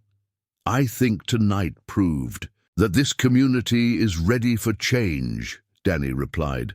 "The question is whether we're brave enough to think big enough." As the volunteers finally began to pack up around midnight, Danny found himself alone in the barn with Marcus and Catherine. The space had been transformed. What had been a working horse barn that morning was now clearly recognizable as the foundation of something much more significant.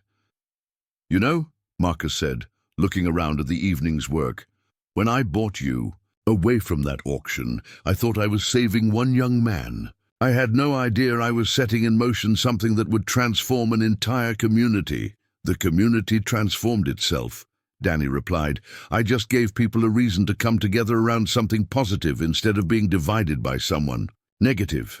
Catherine smiled. "Spoken like a true leader. But Marcus is right. None of this would have happened without your courage to stand up for yourself and others." As they prepared to leave the barn, Danny's phone buzzed with a text message. The number wasn't familiar, but the message made his blood run cold. This isn't over. You think you've won, but you have no idea what you've started. Watch your back." Danny showed the message to Marcus, whose jaw tightened with anger. Hutchinson? Probably. Or one of his people. Danny deleted the message. "It doesn't matter. We're not going to let threats derail what we're building." But even as he said the words, Danny felt a chill of apprehension. Hutchinson might be facing legal troubles, but desperate men with resources and connections could still be dangerous. The next morning brought news that validated Danny's concerns. Sheriff Coleman called before sunrise with troubling information. "Danny, Bradley Hutchinson made bail last night. His lawyer posted $1 million bond, and he's out pending trial." "What does that mean for us?" Danny asked, instantly alert despite the early hour. "It means you need to be careful. Hutchinson's facing serious jail time, and he's got nothing left to lose. Men in his position sometimes make desperate choices." As if to underscore the sheriff's warning, Pete Wilson came racing up to the house. An hour later, with alarming news. "Boss, someone was on the property last night after we all went home. Found tire tracks near the new therapy equipment, and it looks like someone tried to tamper with the barn's electrical system." Marcus's face darkened. "Any damage?" "No, but only because Jimmy's cousin Eduardo was driving by around 3 a.m. and saw flashlights in the barn. When he stopped to investigate, whoever it was took off in a hurry." Danny felt a surge of protective anger. "He's targeting the therapeutic program specifically. He knows that's what means most to me. And he knows it's what means most to this community now," Catherine added. "Destroying it would hurt a lot more people than just us." As the day progressed, it became clear that Hutchinson's release had emboldened others as well. Vernon Hayes appeared at the ranch gate around noon, drunk and belligerent, demanding to speak with his son. "I ain't given up," he shouted from his rusted pickup truck. "You're my boy, and I'm taking you home where you belong." Danny watched from the porch as ranch hands escorted Vernon off the property, feeling a mixture of pity and disgust for the man who had once controlled every aspect of his life. But Vernon's appearance carried an ominous message. The coalition of people who had benefited from the old power structure wasn't going to accept change without a fight. That evening, as Danny worked late in the barn with some of the therapeutic equipment donated by Dr. Chen's colleagues, he heard the sound of approaching vehicles. Multiple engines, moving fast with no headlights visible. His blood turned to ice as he realized what was happening. Grabbing his phone, he speed-dialed Marcus while maneuvering his wheelchair toward the back exit of the barn. The sound of the engines was getting closer, and now he could smell gasoline, not from the vehicles, but as if someone was pouring it around the building. "Marcus, get the sheriff and the fire department out here now," he said, as soon as the call connected. "Hutchinson's people are here, and I think they're going to try to burn down the barn." As he spoke, Danny could see figures moving in the darkness outside, carrying what looked like gas cans and moving with the purposeful efficiency of people executing a plan. The therapeutic riding program that had brought a community together was about to face its ultimate test, and Danny was trapped in the middle of it. The acrid smell of gasoline grew stronger as Danny maneuvered his wheelchair toward the barn's rear exit, his heart pounding with adrenaline and determination. Through the gaps in the barn siding, he could see at least 4 figures moving in the darkness, their actions coordinated and purposeful. These weren't random vandals. This was a planned assault designed to destroy everything the community had. Work to build. Danny's phone buzzed with Marcus's return call. "We're on our way, son. Sheriff's department and fire department are rolling. Can you get out safely?" "I'm trying," Danny whispered. But as he reached the back door, he could see another figure positioned there, clearly watching for anyone attempting to escape. They had the barn surrounded. "Danny, just hide and wait for help," Marcus urged. "Don't try to be a hero." But Danny's mind was racing beyond simple escape. The barn contained not just the new therapeutic equipment worth tens of thousands of dollars, but also 12 horses in the adjacent stalls, including Diablo and Amber. If these arsonists succeeded, they wouldn't just destroy property. They would kill innocent animals and devastate a community's dreams. Marcus, they're going to torch the whole complex. The horses are trapped in the adjacent stalls, and all the therapeutic equipment will be destroyed. The horses can be replaced, Danny. You can't.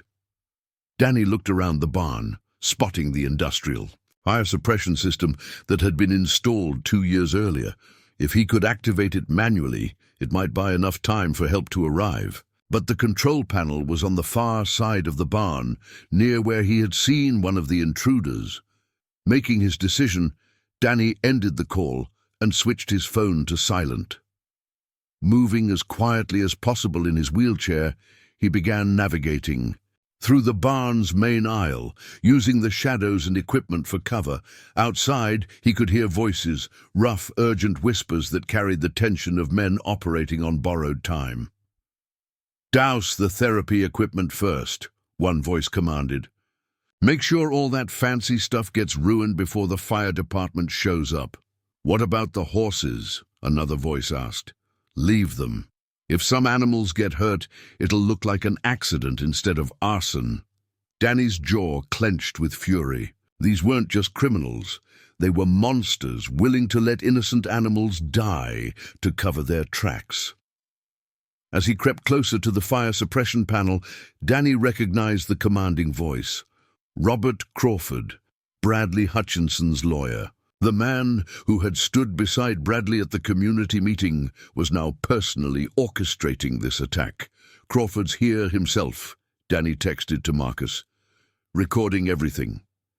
Activating his phone's video function, Danny began documenting the conversation and the figures he could see through the barn slats. "Boss wants this done fast and clean," Crawford was saying. "By the time the fire department gets here, it should look like an electrical fire that has spread from the barn to the equipment storage." "What about the kid?" a third voice asked. "What? Kid? Thompson's crippled boy. Eduardo said he saw lights in the barn earlier." Crawford paused, and Danny could hear the calculation in his silence. "If he's in there, it's his own fault for being where he shouldn't be. Our orders are to destroy the equipment and send a message. Whatever else happens is just unfortunate. Timing." Danny felt ice in his veins. They knew he was inside, and they were willing to let him burn rather than abort their mission. Moving with desperate urgency, Danny reached the fire suppression panel just as the first splash of gasoline hit the barn's exterior wall. The manual activation required turning a key and pulling a lever, actions that would trigger alarms and flood the entire complex with fire-retardant foam. But the panel was mounted 5 feet high on the wall, clearly designed for someone standing. Rather than seated in a wheelchair, Danny looked around frantically, spotting a wooden crate used for storing feed. If he could maneuver it into position, he might be able to reach the panel. But moving the crate would create noise, potentially alerting the arsonists to his exact location. The sound of liquid splashing continued around the building's perimeter, accompanied by the metallic clicks of cigarette lighters being tested. 30 seconds and we light it up," Crawford announced. Danny made his choice. Wrestling the heavy crate into position, he tried to muffle the scraping sound, but in the quiet night air, it seemed impossibly loud. "What was that?" one of the arsonists called out. "Probably just a horse moving around," Crawford replied, but his voice carried new tension. Danny hauled himself from his wheelchair onto the crate, his powerful arms compensating for his useless legs. The fire suppression key was in a locked box beside the panel, a safety measure that now threatened to doom them all. 10 seconds, Crawford announced. Danny grabbed a horseshoe from a nearby nail and smashed the glass covering the emergency key. The sound of breaking glass echoed through the barn like a gunshot. "Someone's in there," a voice shouted. "The kid's in the barn." "Light it anyway," Crawford commanded coldly. "We're too far in to stop now." Danny's fingers closed around the key. Just as the first flames began licking at the barn's exterior walls, the gasoline ignited with a whoosh that sent orange light dancing through every crack and gap in the building. Inserting the key and pulling the activation lever, Danny triggered the fire suppression system just as smoke began pouring through the barn's ventilation. Immediately, alarms began blaring throughout the ranch complex, and foam began spraying from overhead nozzles. "Son of a bitch activated the suppression system," Crawford screamed. "Get in there and stop him." The barn's main door burst open as two men rushed inside, but the spreading foam made the floor treacherous and visibility poor. Danny could hear them cursing and slipping as they tried to navigate through the chaos. "Where's the panel?" one of them shouted. "Find the crippled kid. He's the one who triggered it." Danny dropped from the crate back into his wheelchair, but the foam-covered floor made movement nearly impossible. His wheels spun uselessly as he tried to maneuver toward any exit. Through the confusion, he could hear the distant sound of sirens growing louder. Help was coming, but whether it would arrive in time was another question. There! One of the intruders spotted Danny, struggling in his wheelchair. "Got him!" The man rushed forward, slipping and sliding on the foam-covered floor, but maintaining enough balance to close the distance. Danny could see the gleam of something metallic. In the man's hand, a wrench or pipe that could serve as a weapon. "You little bastard, you've ruined everything," the attacker snarled, raising his weapon. Danny grabbed a pitchfork from a nearby stall and swung it upward, just as the man lunged forward. The wooden handle connected with his attacker's wrist, sending the improvised weapon clattering across the floor. "You want to fight a cripple?" Danny challenged, surprising both himself and his attacker with the steel in his voice. "Come on, then." The second intruder appeared through the foam, moving more cautiously after watching his partner's difficulties. "Just grab him and let's go. The cops are almost here." But as they prepared to rush Danny together, the thunder of hoofbeats suddenly filled the barn. Through the chaos and foam, Diablo appeared like an avenging spirit, his eyes wild and his massive form moving with deadly purpose. The stallion had somehow escaped his stall during the confusion, and the fire and chaos had triggered every protective instinct in his powerful body. Seeing strangers threatening Danny, the human who had healed his pain and earned his trust, Diablo reacted with the full fury of his wild ancestors. The two intruders took one look at 17 hands of an enraged stallion bearing down on them, and fled toward the door, slipping and falling in their haste to escape. "Diablo, easy boy," Danny called out, and incredibly, the stallion slowed his charge, moving to Danny's side as if to stand guard. Moments later, the barn filled with firefighters, sheriff's deputies and paramedics. Through the foam and smoke, Danny could see Marcus and Catherine rushing toward him, their faces etched with fear and relief. "Danny, thank God you're all right." Catherine reached him first, ignoring the foam covering everything as she embraced him. Marcus looked around at the damage, his expression grim but grateful. "Son, you saved not just the equipment and the horses, you saved our entire dream." Sheriff Coleman appeared through the haze, his uniform soaked with fire suppression foam. "Danny, we've got 3 men in custody, including Robert Crawford. Your video recording is going to put them away for a long time." "What about Bradley Hutchinson?" Danny asked. "Still at large, but not for long. With Crawford's arrest and the evidence we're collecting here, the federal marshals will have him in custody within hours." As the chaos began to settle and the immediate danger passed, the full extent of the attack became clear. The arsonists had succeeded in damaging the barn's exterior and destroying some equipment, but the fire suppression system had prevented catastrophic loss. More importantly, all the horses were safe, and the core therapeutic equipment remained intact. But the real victory came as dawn broke over Thompson Ranch. Cars and trucks began arriving before sunrise. Not firefighters or law enforcement, but community members who had heard about the attack on their local radio and police scanners. Betty Rodriguez arrived with coffee and breakfast for everyone involved in the cleanup. Tom Sullivan and his veteran friends showed up with tools and materials to begin immediate repairs. Dr. Chen came with a team of volunteers to assess and clean the therapeutic equipment. By mid-morning, what had been a scene of destruction was buzzing with purposeful activity as dozens of people worked together to restore what the arsonists had tried to destroy. "You know what this proves?" Pete Wilson said to Danny as they watched the community mobilization. "It proves that what we're building here is stronger than the people trying to tear it down." Judge Helen Morrison arrived around noon with news that sent ripples of satisfaction through the crowd.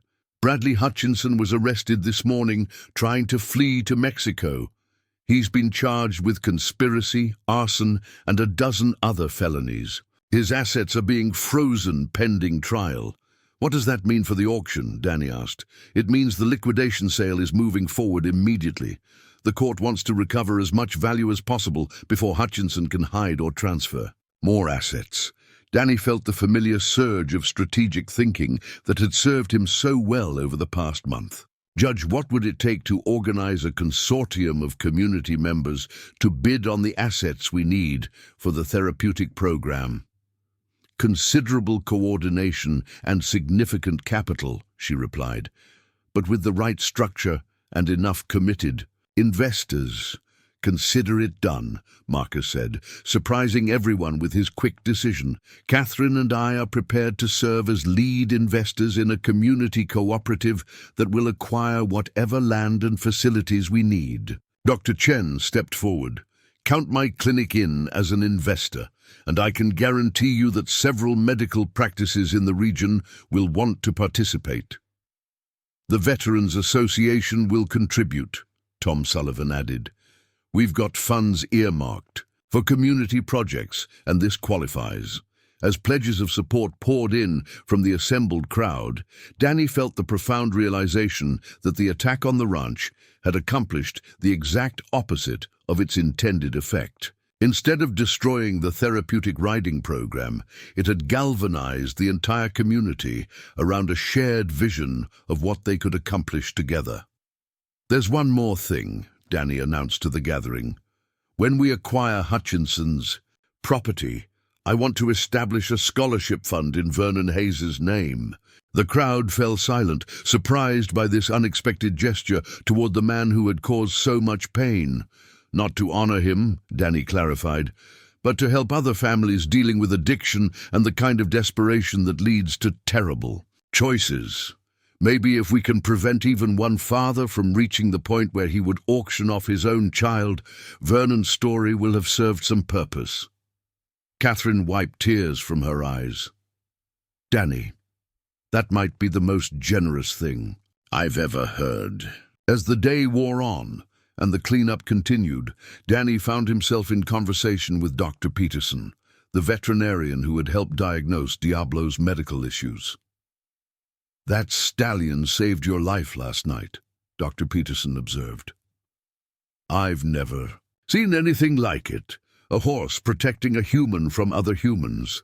"Diablo and I understand each other," Danny replied, stroking the stallion's neck. "We both know what it's like to be in pain and have people assume we're just being difficult. When someone finally treats you with respect and helps heal your hurt, you remember that forever." As the sun set on what had begun as one of the most terrifying nights of Danny's life, he found himself surrounded by friends, family, and a community that had proven its commitment through action rather than just words. The therapeutic riding program would not only survive, it would thrive beyond anything he had originally imagined.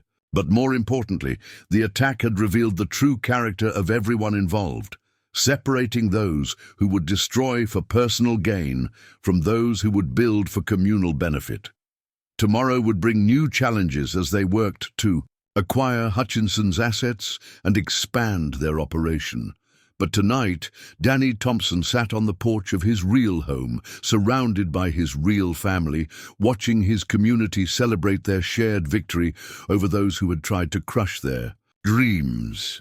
The scared young man who had been auctioned off just a month ago was truly gone forever. In his place, sat a leader who had learned that the greatest strength came not from individual achievement, but from inspiring others to achieve more together than any of them could accomplish alone.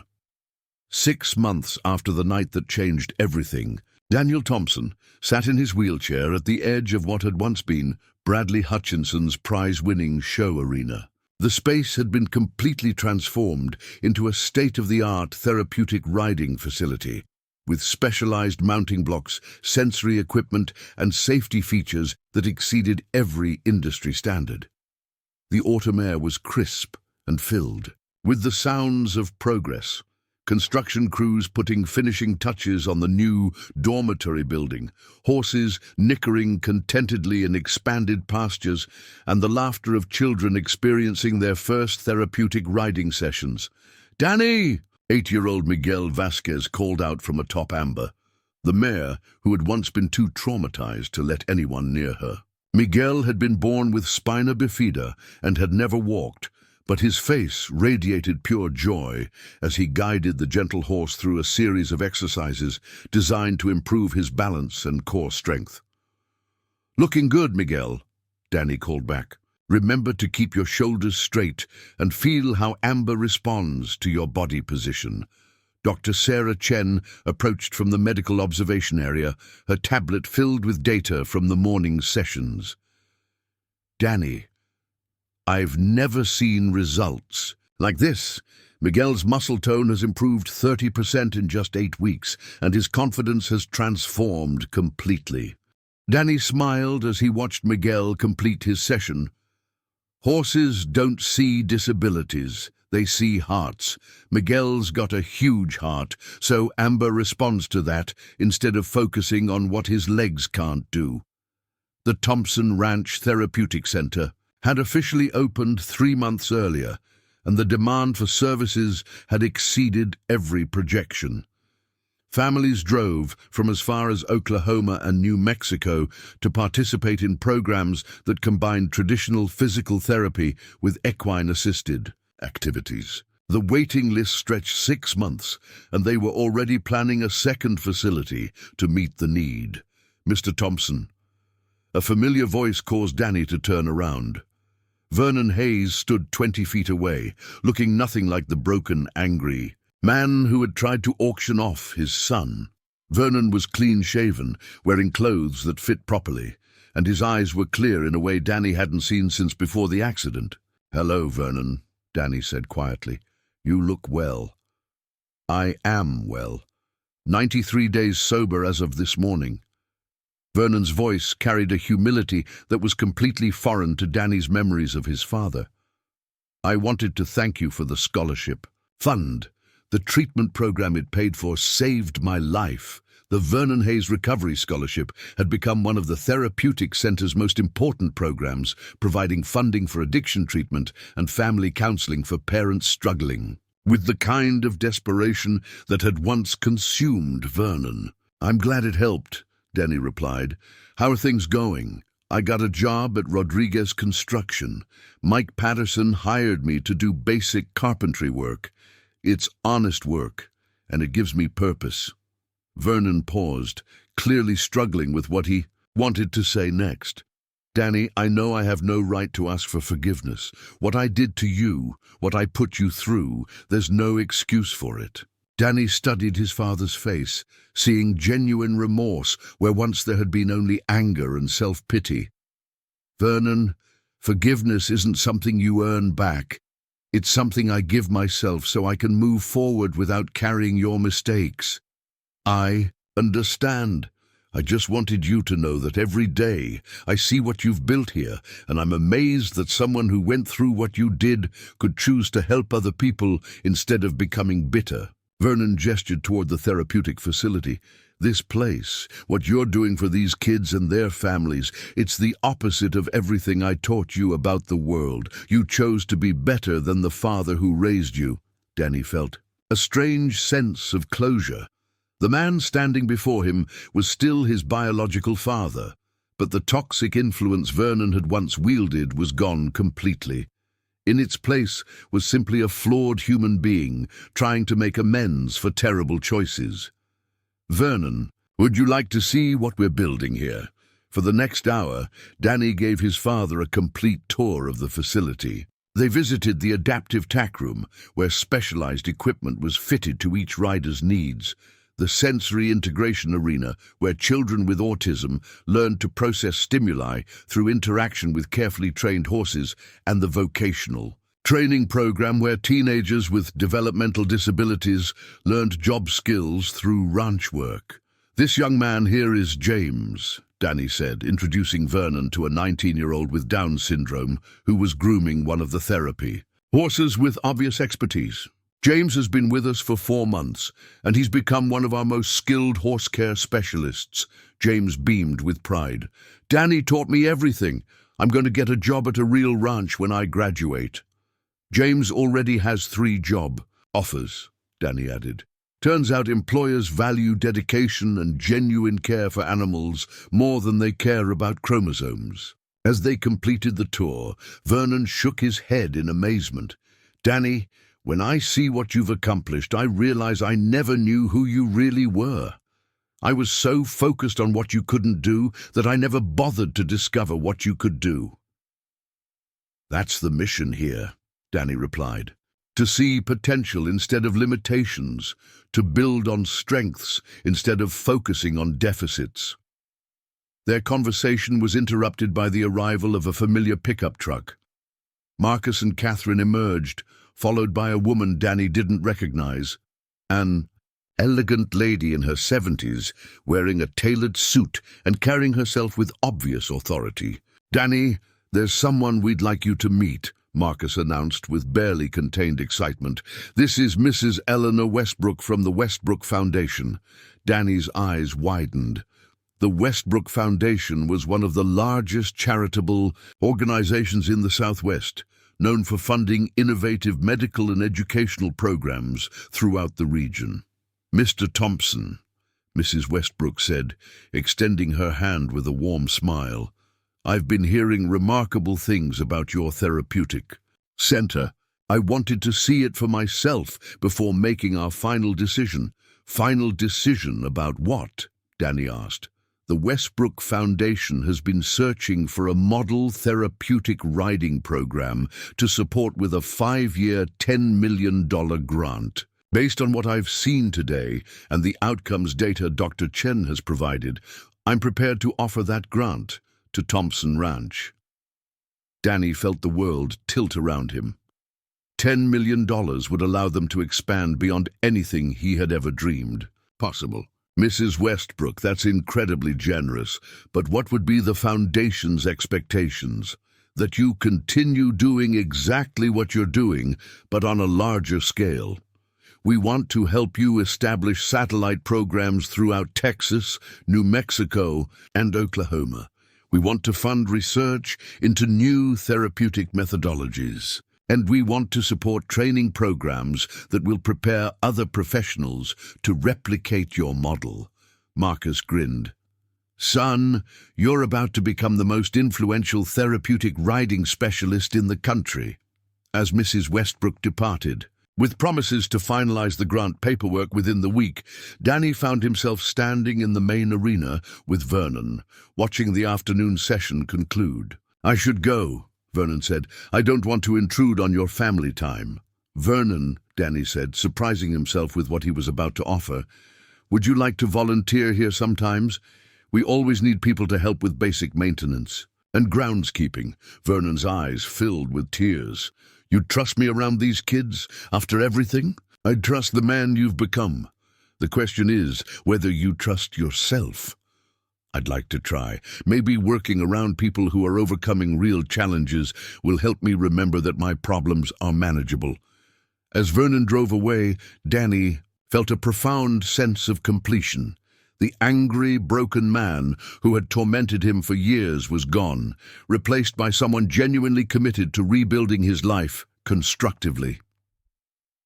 That evening, the Thompson family gathered on the front porch for their traditional sunset dinner. Danny's siblings had all returned for the weekend to celebrate the foundation grant, and the house buzzed with the warmth of family reunion.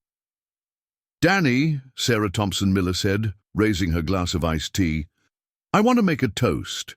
The veterinarian who had once been skeptical of her father's impulsive rescue had become one of the therapeutic center's strongest advocates, donating her services and expertise to ensure the horses received the best possible care.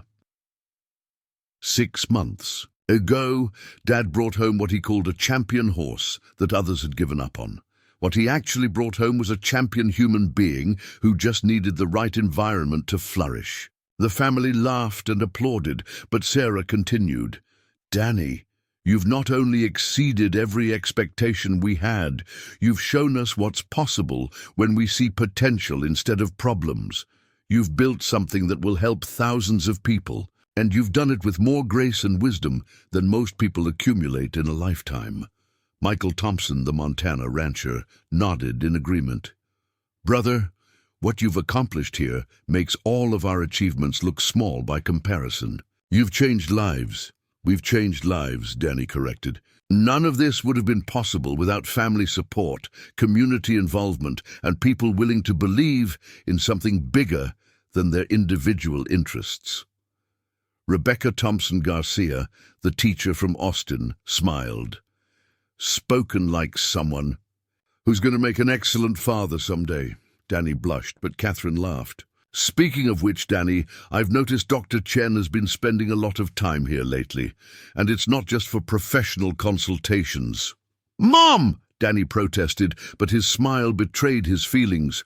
Sarah Chen had indeed become much more than a professional colleague, and their relationship was evolving into something that brought joy to both of their lives. As the sun set over the expanded Thompson Ranch, painting the sky in brilliant shades of orange and gold, Danny reflected on the extraordinary journey that had brought him to this moment. The scared, broken young man who had been auctioned off like livestock had discovered strengths he never knew he possessed, and had used those strengths to build something that would outlast his own lifetime. "Dad," Danny said to Marcus, "I want to make this official. I want to legally adopt the Thompson name and make this ranch my permanent home." Marcus's eyes filled with tears. "Son, you've been a Thompson in every way that matters since the day you arrived. The legal paperwork is just a formality." "There's something else," Danny continued. "I want to establish a trust that will ensure this therapeutic center continues operating even after we're all gone. I want to guarantee that no matter what happens, there will always be a place where people with disabilities can come to discover their potential." Catherine reached over and squeezed his hand. "Danny, you're thinking about legacy already, and you're only 23 years old." "I learned something important this year," Danny replied. "Legacy isn't about how long you live. It's about how many lives you touch and how much better you leave the world than you found it." As the family continued talking late into the evening, sharing stories and planning for the future, Danny's phone buzzed with a text message. This time, it wasn't a threat or a challenge. It was from Miguel Vasquez's mother. "Danny, Miguel asked me to tell you that when he grows up, he wants to help. Kids like him learn to ride horses. He said you showed him that being different doesn't mean being less than other people. Thank you for giving my son a future he's excited about." Danny smiled and showed the message to his family. "This is why we do what we do," he said. "Not just to help people overcome their limitations, but to help them discover that their differences can be their greatest strengths." As the evening wound down and family members began heading to their rooms, Danny remained on the porch, looking out over the ranch that had become his kingdom.